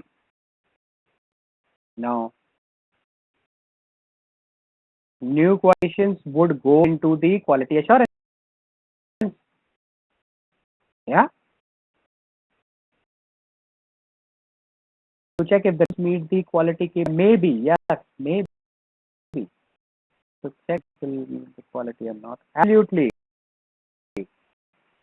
Not dealt here. It is in the scope. It is there. There is a change. Now. Let's go very, very close. Okay. So why approved change request here? Two reasons. The first is, changes that we have approved, matching the level of the quality which is defined inside the quality plan. First part. The second is, the time I incorporated this change into my execution, the quality of my product has become bad. Now, can be because of the change request that I incorporated? Maybe. So until I check that, I will come to know that what is happening. Yes? Guys, you said that I change request, that's part of my execution. Now, from time I took that as a part of my execution, my quality for a toss. My are coming out as bad. Now, can it be because of the approved change request that I just incorporated in my execution? Yes, maybe. Right? And that I need to do approved change request review. So when we talk about data analysis here in the two techniques, the analysis there are a couple of data analysis here, right? One approved change request review. Are you writing it? Request review. So I review the approved change request. See, whether there is a problem because of these changes. First part, the analysis I'll be using basic quality tools of quality control. Control charts. You hear it? Yeah. Or Six Sigma. These are tools of quality control, right? Chart, yes, control charts. The party system, very good. These are of data analysis. We're going to talk about them in just a bit. So what is that execution is producing those deliverables. Deliverables are coming here and can also be the quality related deliverables.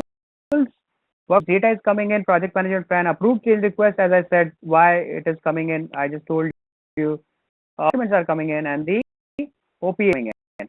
You all have the quality matrix in the checklist, which from the previous processes in the same knowledge area. That is why They are inside the rectangle. You remember that story? Read that diagram, right? So out is quality control measurements. Now the quality control measurement goes back where? It goes quality assurance. You talked about it in the last slide. Then from the quality control. You remember that?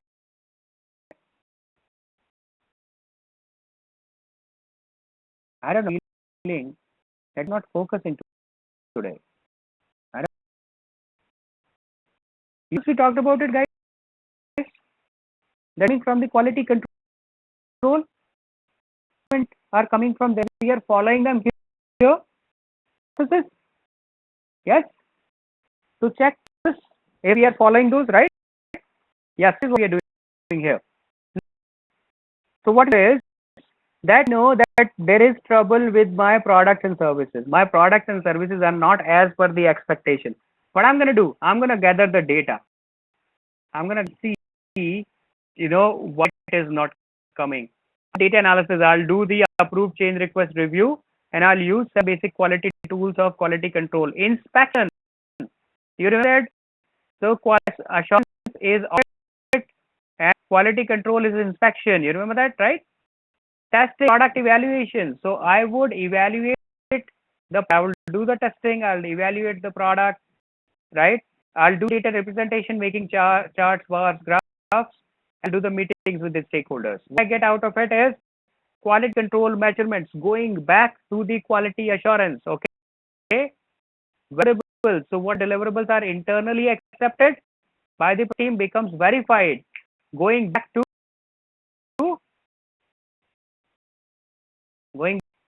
valid scope.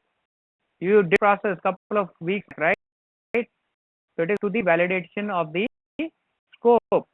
Work information. So the data goes, the information comes out, right? After the change request, because there are changes, the quality control, is a rejection if there is a change quality parameter. So all goes out as change request, project plan updates, and the documents gets updated. So this is what you do in quality control. So you are checking the process in assurance, checking the product in quality control. Are these two processes understood to all of us? Give me a yes in the chat window, please.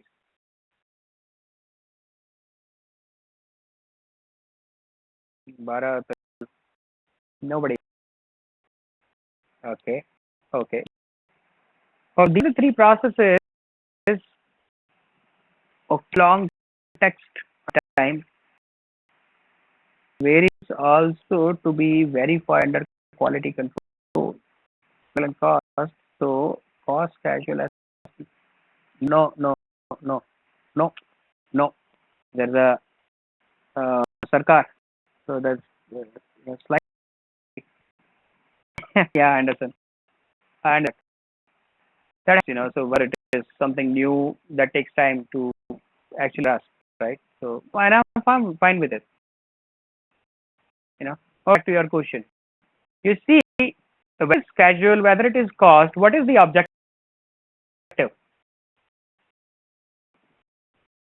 Objective is to achieve the deliverables. You agree? Give me a yes.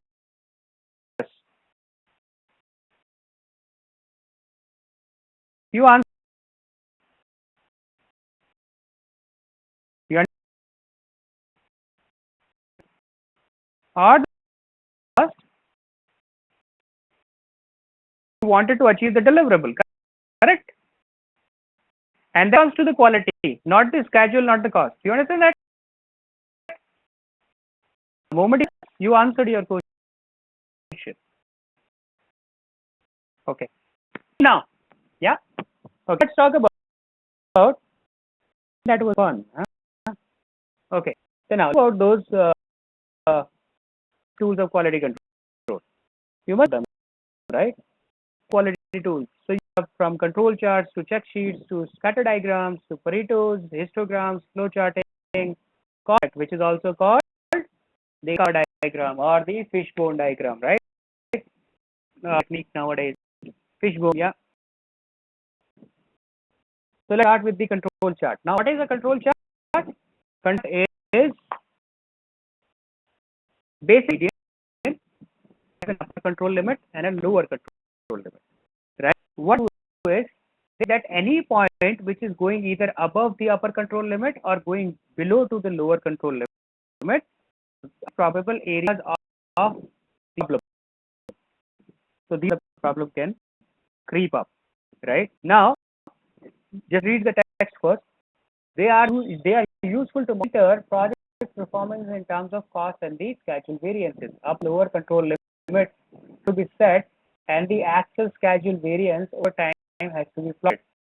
If the value within the control limits, the project is on track. If the schedule variance goes out of these limits, project is out of control and investigations, active actions needs to be done. Now, they take an example of the schedule variance. You can actually use the control charts anywhere. Just like when I'm doing a testing on, say, PM. So if I'm checking RPM, and maximum torque of a particular car model, say, so I check that, maximum torque should be between 2000 or 2500 RPM. If it is above it, there is a problem. If it is at 1900 RPM, there is a problem. You agree here, guys? Yes? What can be checked if you use control chart. So as it is traveling between 2000 and 2500 RPM or achieving maximum torque, it is fine, right? The moment it goes above or it appears below, there is a problem. So that is the control chart, and there can be many different uses of the control chart. The example here on the screen is basically for the performance of the schedule and the cost, but you can use it anywhere. You should that give me a yes in chat box, please. Yeah. Okay. The cause and effect diagram, one of the most common diagrams that we use for identifying the root cause analysis. So whenever the question says root cause analysis, there will be the or the Ishikawa or the diagram. Now what it is the problem we have and the causes. I mean, effect or a problem. Just example. So my packets are getting damaged during shipping. So I'm importing some material from China, and I open that packet, and that has happened the last 1 month now. So packet, this is damaged, right? And it is happening. I need to figure out why it is happening, because my China counterpart who is sending that, saying that, we properly pack it and send it to you, and every time it is, it is broken. So if you want, I can actually apply the Ishikawa diagram there. So I guess what? Is damage during shipping, right? Causes. So I'll, straight line just like here. You see straight line here, and that would write down all the probable causes, all of them. 10, 20, 50, whatever it is, are causes. Just like maybe because of the manpower that we are using, skill, maybe because of the environment, maybe because of the packaging material, maybe because of the shipping company, maybe, so it can be many of those reasons. So when I'm down one and drop them down, it actually starts looking like a backbone of a fish, right? Put down all of these.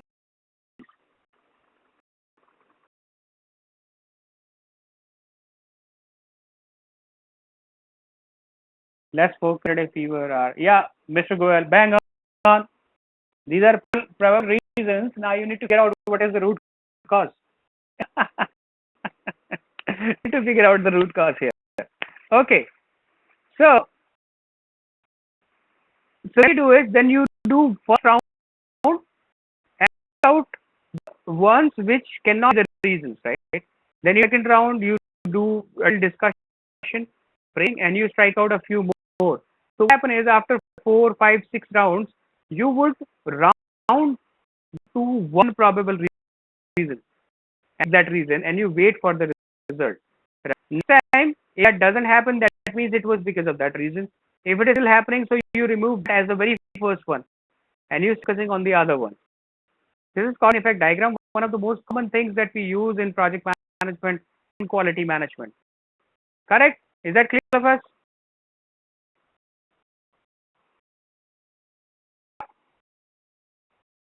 Good. Then starting. Somebody who did his 8 standard, all of standard, if you go into the details of the flow chart. Yeah, pass your 8 standard in the school, right? In your course curriculum. So the flow charts are what presentations that shows how a process or system flow beginning to the end and how the elements are interrelated, right? There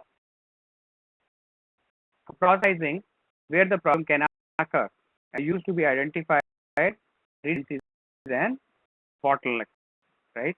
So you have the suppliers, the processors, and the customer. So inputs, there's an input from the supplier, and the output goes to the customer. Then the feedback loop runs. Right? So requirements and the feedback loop runs. Right? So these same flow charts that we used to create when we were small kids. I'm talking like if you talk about me, I'm talking about back when I did my 8th standard. So we used to at that time, right? So the flow charting, guys.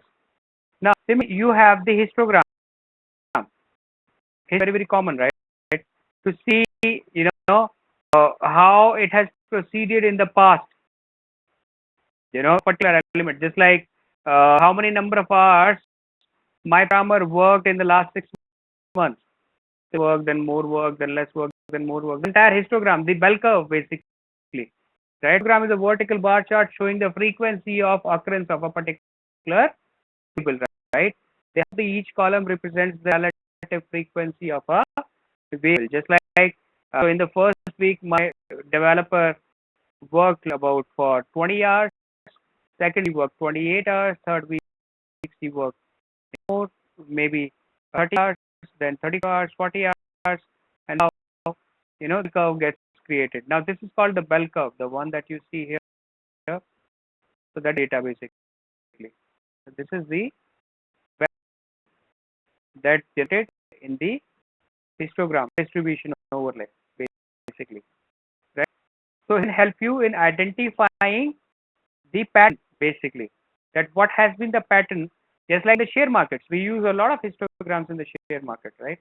And we use a lot of histograms when we do a scientific research or working on some analysis part. Right? So a lot of these to understand the trends. So this is more of a trend analysis tool that is called histogram, and that we used to do in our schools as well. So the tools and techniques of the tools of quality control. Yeah. Then you have Paretos. How many of us heard about Paretos? How many of us about Paretos, guys? Yeah. Pareto? Everybody 20, right? So everybody 20 rule. Now, what is 80-20 rule? I want to know this.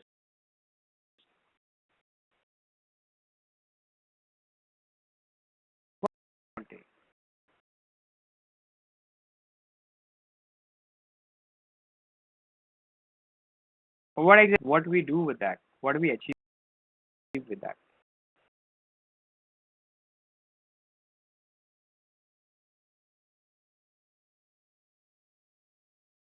Deliverables were 80% of them. That's wrong. No. 80 from 20% of the people. That is close. Yes. Contribute 50% of the quality goals. Yes. Now that's yeah. Yeah. So 20%, you get the rest of the 80%. I'll tell you how it works. You see, we take an example of that.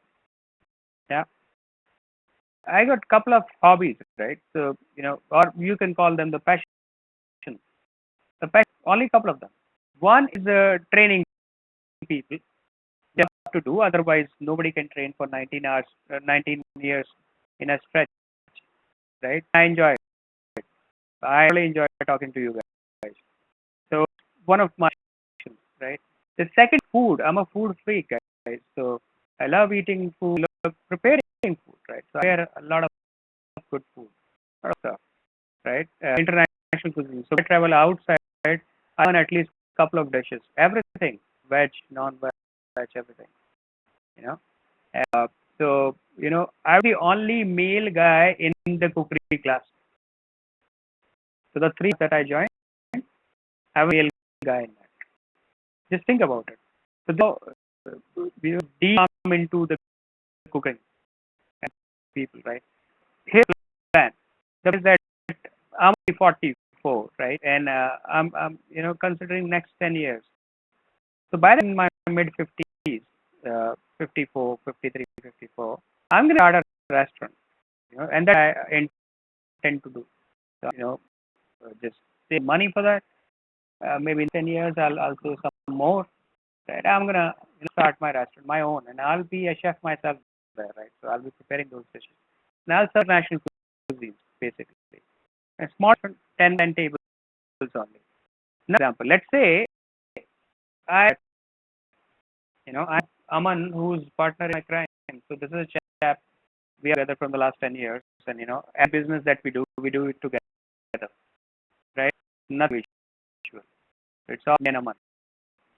So I'll be, working in that restaurant with you. Fine. I said okay. So a restaurant, right? Like it's been about a year or so. It's running. People are enjoying it. Lunch hour, that's rush time. I actually see people standing outside waiting for their turn to come and eat there because of the food. And because all my 10 tables are filled the entire day, and people love it. People say good things about it. People and say, but that's the best, right? That, right? Reasonable pricing. So I'm a happy guy, right? So what is happening is that I'm realizing that from the last 3 months or so, 6 months, these are going down. The sales numbers are going down. So we need to wait outside. Now nobody is waiting outside. Although the 10 tables are filled in hours, nobody is waiting outside. Then I realized that there are only 6 tables out of which are filled. My tables in a lunch hour are empty. Shivers, right? So I'm afraid. So what is happening? Because we didn't change the chef, we have the same material, we're using everything. Right? The numbers are going down. And I learned, right? So what I do is and how would I know that what people don't like? Tell me. Correct? I survey. Prepared a feed form which 4-5 could take about 30 seconds to fill. And I'm distributing those to because people who are coming and still coming in my restaurant are the ones who actually are in love with my food. Nobody else is coming, right? People are coming because they still like it. They still taste, So and they so everybody knows me there, right? So I come and I hand over that back to them and say, okay, so buddy, help, Goel, can you fill for me? He would say, Sachin, for sure, I can do that for you, right? And you filled that feedback for me, right? At the end of a week, I collected like 500 of those feedback, and Sal, and you're jogging down, what people are saying, right? And is that out of 500 people, 100 people said the same thing. So weird aroma. The moment there are restaurants, there's a weird aroma, unpleasant aroma that they feel, right? Because I sit there the entire day, right? So I, felt it. But coming from the outside, they feel it, right? I do something about that aroma, man. And this is 300 people are saying that. That means that's a serious business. That is serious stuff, right? Similarly, about 200 people said that they are very dim. So initially, we used to appreciate your dishes because of the you used to present. The presentation of your dish is so great, but we are not able to appreciate it because we hardly see that dish, right?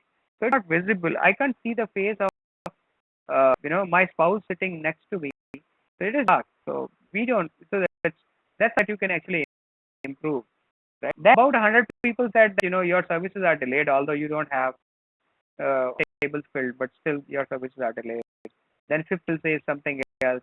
And the people who said your quality of the food is not up to the mark. I said, okay, so you guys are lying. I don't consider you because these people are out of 500, right? So for them. So, so it is. I for the rest of the probable causes that the people said, I make a bar chart, just one that you see in front of you. See, out of all these 10 reasons, just qualifies into the top 20, and all couple of reasons were in top 20, which are the we and the bad lighting. Yes.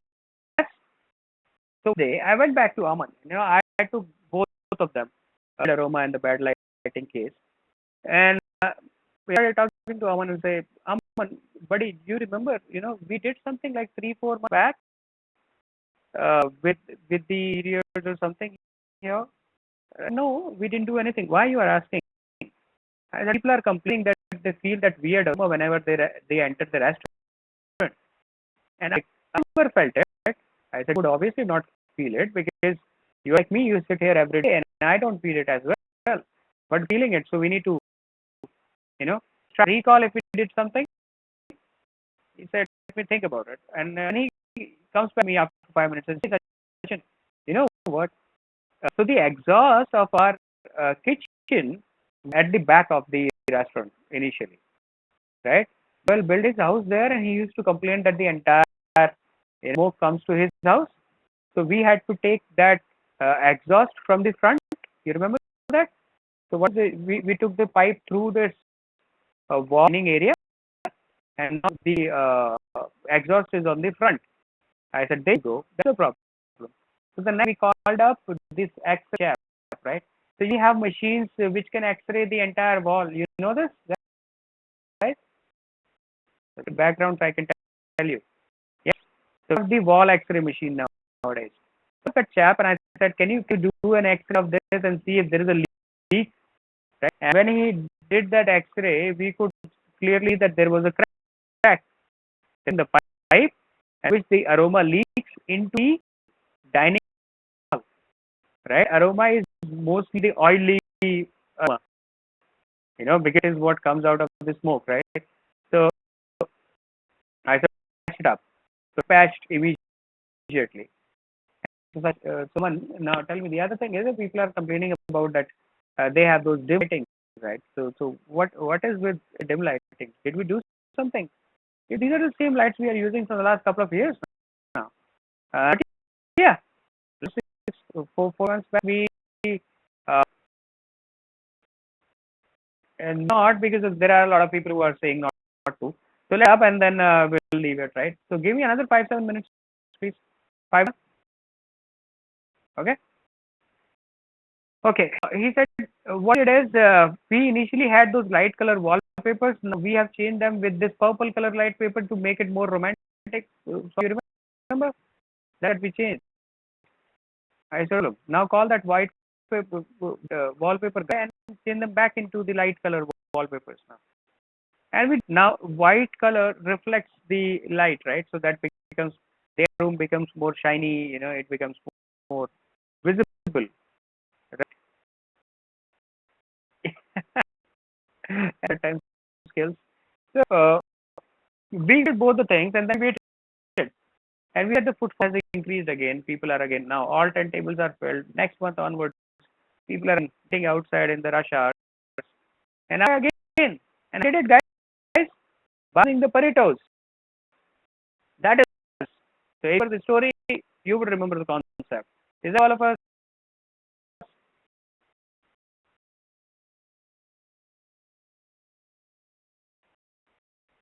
Thank you. Then we have the check sheets. Now, all know check sheets, right? So we have facts and we have the process, right? So that's the check sheet. So in which we write down that how many defects per process we have. What is the frequency of those? bar? Where is the cumulative green bar? Use one. Yeah, from 100% to top 20. Then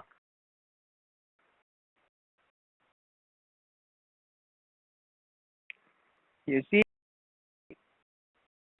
if you check this from here, so that's 100%, and waiting right now this area. Now the area from here, this much, is 20%. So you have only one problem to solve. So if you that problem of holes, the rest problem will be resolved.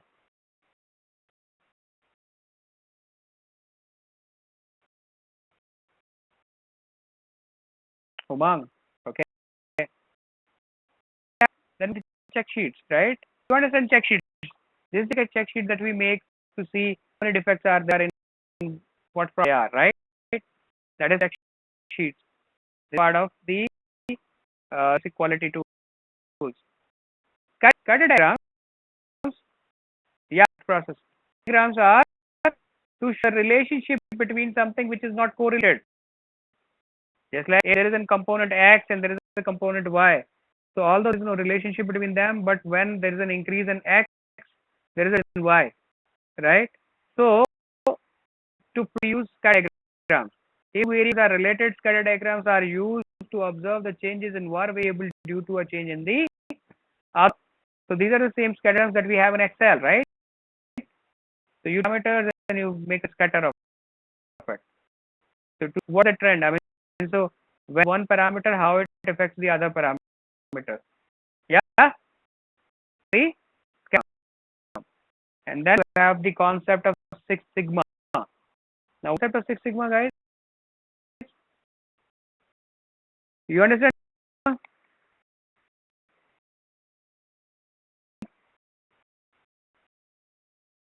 What do you mean by Sigma then? Yeah, Six Sigma. What do you mean? What is Sigma? Standard. So Sigma from the mean, correct? Basically, Sigma from the mean. So what is just like for an example? I'll give you an example. Have that in the market. If you have product and you take the first sigma from the mean, okay, what is the mean value of 100? What is the mean? Oh, come on, right? Why thinking that much? So phi is the mean, right? Now, what would be the first deviation from the mean? Standard from the mean? Tell me.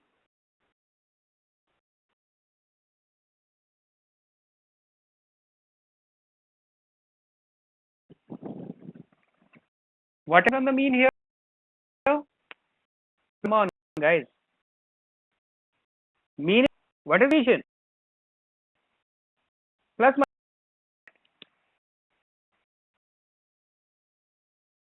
So from 5, it's standard deviation. Now it says that the first sigma level, it covers 34% of the data each side. 34% of the data on each side, right? The first division. So saying that out of 100 products, if you check say 10 products, right, and there is no error in those 10 products, so you can assure that your 64 products out of 100 are okay. First deviation from the mean says. Is that all of us?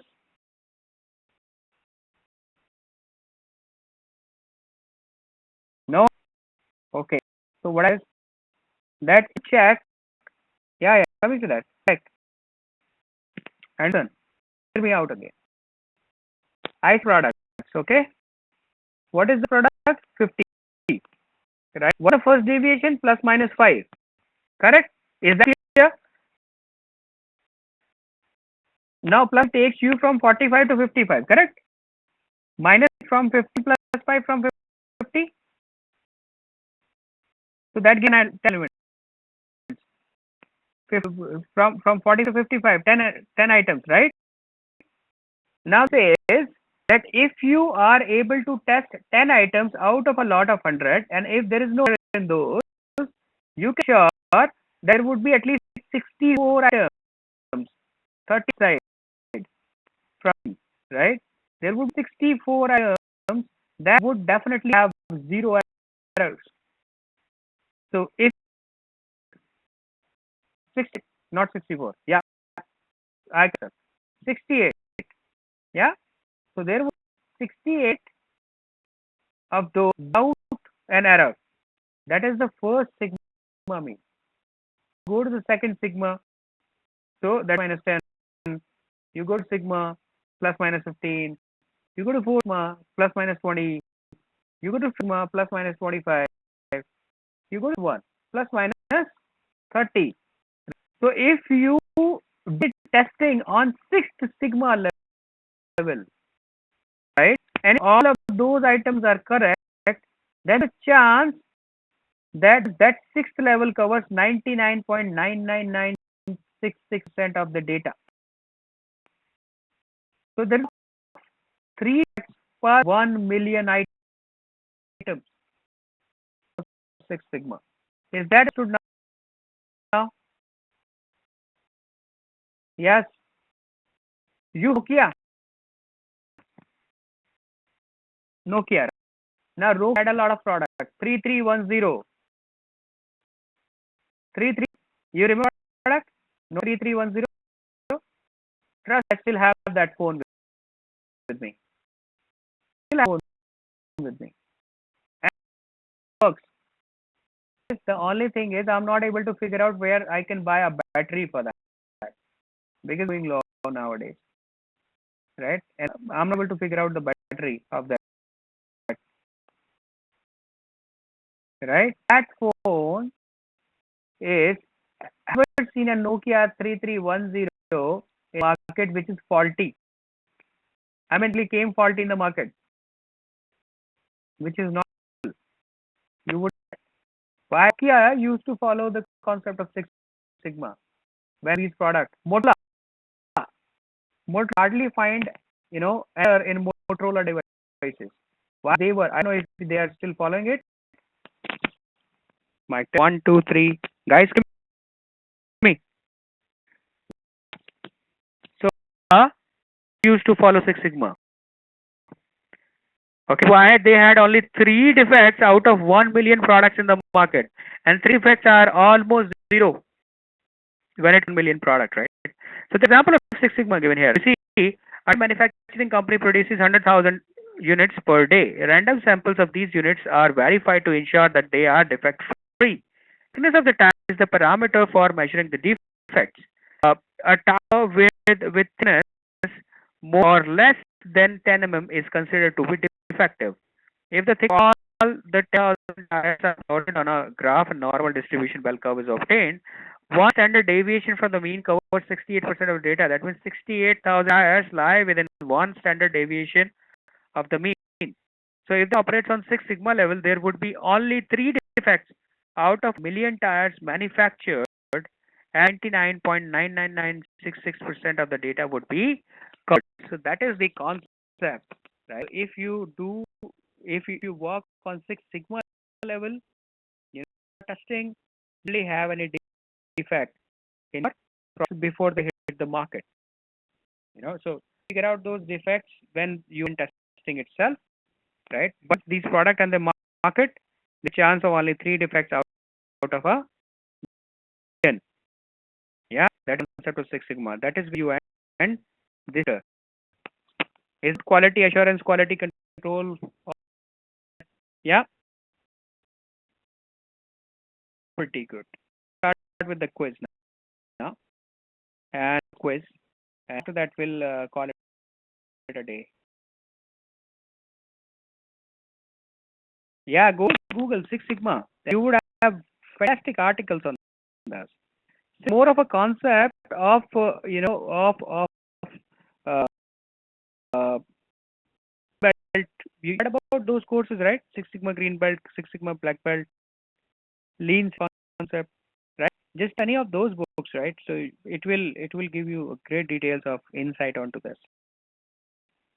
Yeah. Question: which of the following tools and techniques is most likely used in quality assurance?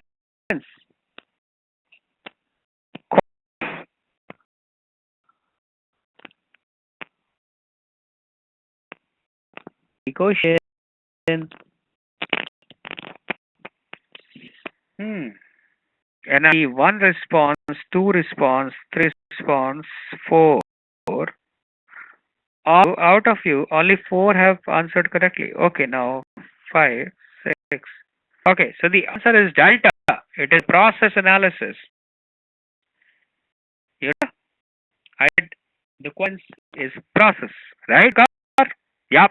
So that's the answer. Delta. Inspection. Yeah. Cool. Be sure that the project is following defined quality standards. Which of the following used?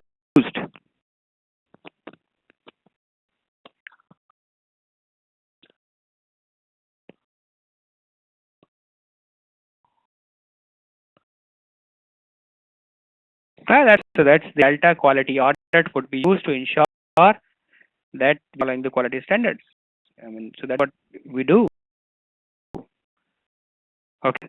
Then we have a project manager. Which would you give the highest priority to? Quality, cost, or schedule?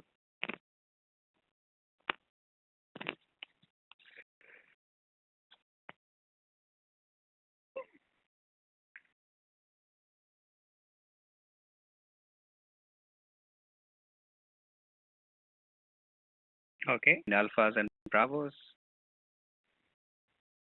Go. We deltas. Lot of bravos. Answer is alpha. It would depend upon the prevailing circumstances of the project because at times the customer also focuses more on the cost rather than that of the quality. Examples here, right? So it's like just like India, so we have the festival of lights, right? We call it the Diwali, the Vijayadashmi, right?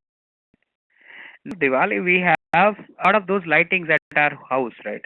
Uh, so in my home, we have lights, those small lights, right?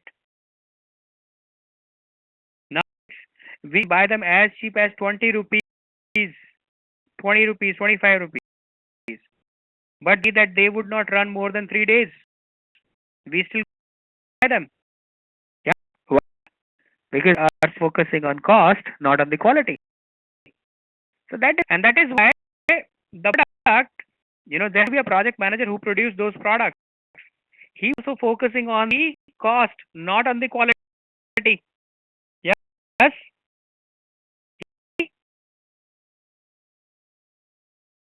So that depend on the prevailing circumstances of the project. Okay.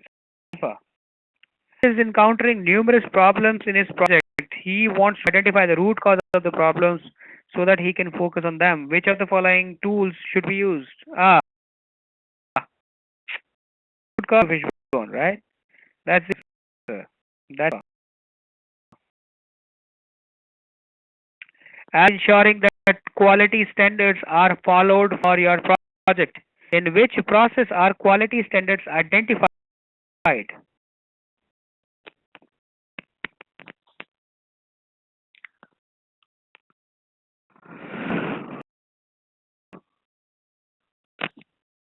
Then plan quality management. So the answer is Charlie here because that up those quality parameters, right?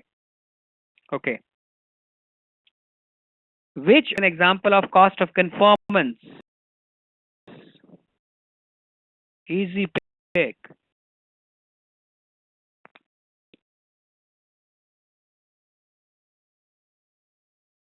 Alpha, that's quality training.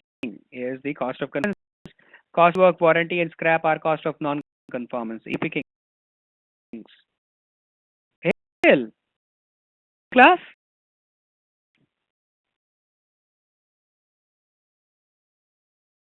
I didn't see you. Okay. The normal distribution is 100. What within one standard deviation of the mean?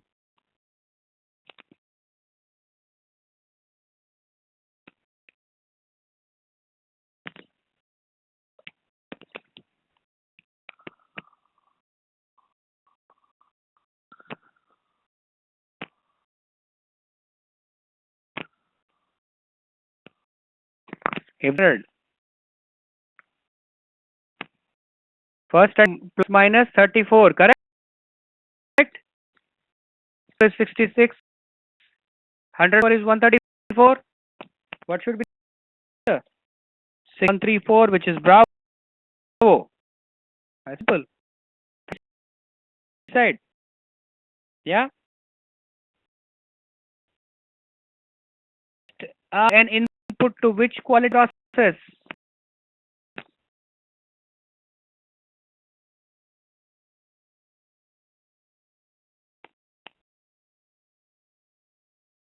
The quality control. From there, they become verified. You remember? No. Approved review. So we do the approved change request review. Yeah. In this chapter, the key takeaways from here are: project is set to meet the quality expectations when all the project requirements agreed in the beginning of the project are met and the resulting product is usable. Quality management includes creating and following policies and procedures that meet the defined quality needs. Quality planning defines the standards, templates, policies, and procedures. Quality determines if the project is complying with policies and the procedures, and quality control measures specific project results against the standards. Plan, manage quality, and control quality are the three quality management processes. 7 basic quality tools are used to plan and achieve the desired level of quality. At Six Sigma level, there would be only 3 defects out of a million units manufactured. That you end this chapter. For additional exercise, you can do 14 and 15. That is include the quality management. We're going to start with the human resource management, but not today. Tomorrow we're going to cover the human resource communication stakeholders.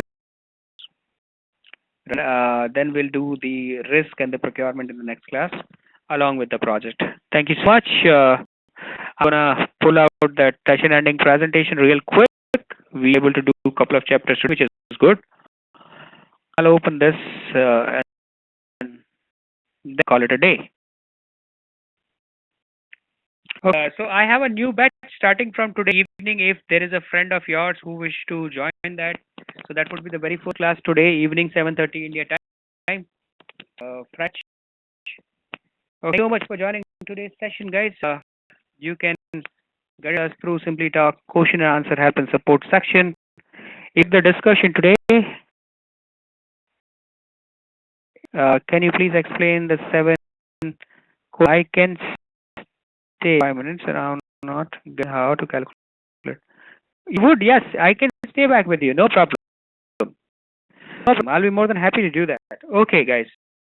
So thank you for joining today's session. If you like the discussion today, please use on the trainer on contact WebEx and get certified team.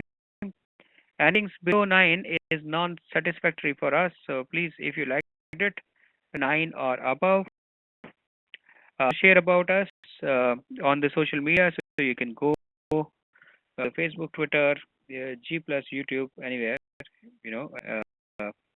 Us. You can also write about a small review at Quora, Trustpilot, Mouthshut.com. And if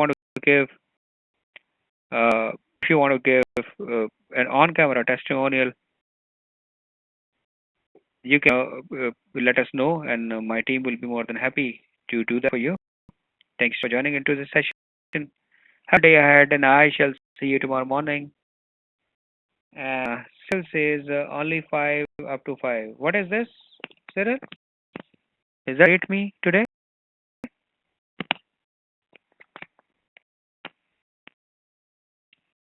It's bad.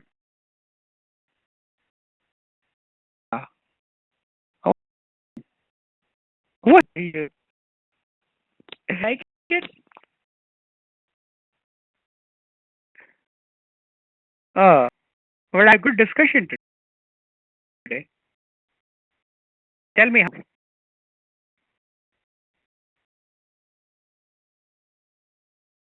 about the ratings.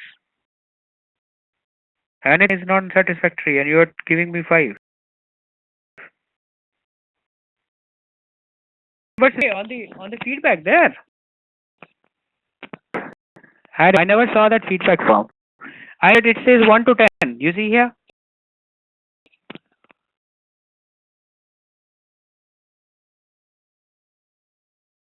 Okay, then select 5. What is wrong? I never saw the feedback form. I know all the presentation.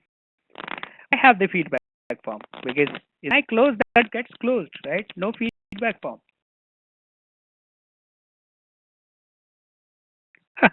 No, the Simply Learn team validates it. Which question number you said? Question number 7. What? Hey, so right.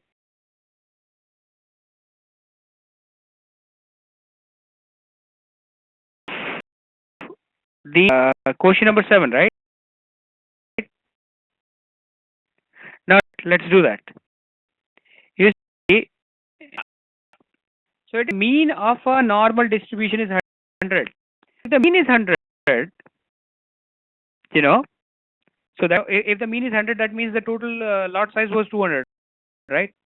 So that mean is 100. Now in the mean of 100,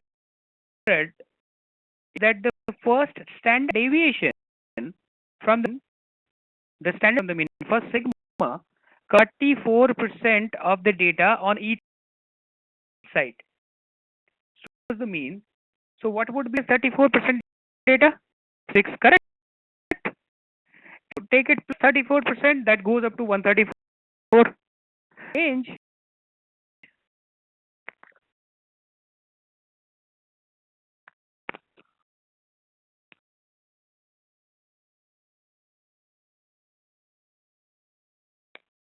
Yeah, you want from me? You tell me. I mean, so whatever you want. Yes. So that's a standard. 34% is a standard, right?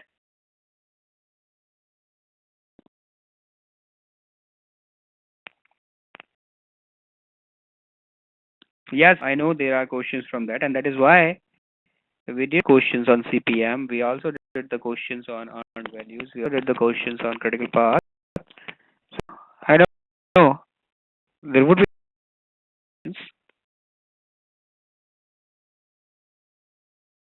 Yes, you see, you come down here. I'll tell you what.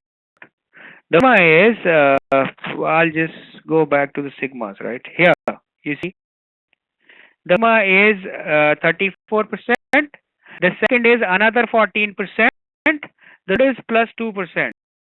So 34 plus 4, 38 plus 10, 48% on each side.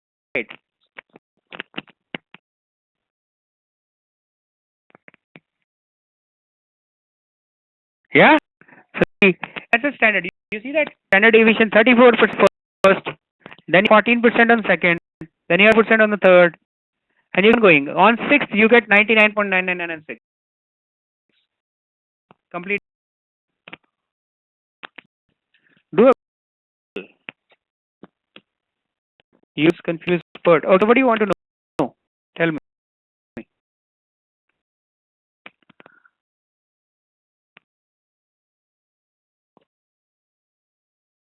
That's good. Okay, I guess.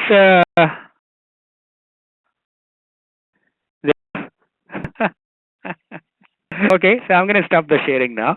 And anytime you feel like asking something, you want to stay back for say 10-15 minutes, I'm okay with that, guys. And for everyone, this is for everyone, guys. So I'm probably the last guy who wish to run. You know, so I would never run. If you want to take some more time, please take some more time. In fact, at times I take 10-15 minutes extra of your time. So that files, right? Thank you for joining today's class, guys. Sign off now. Message me signing off.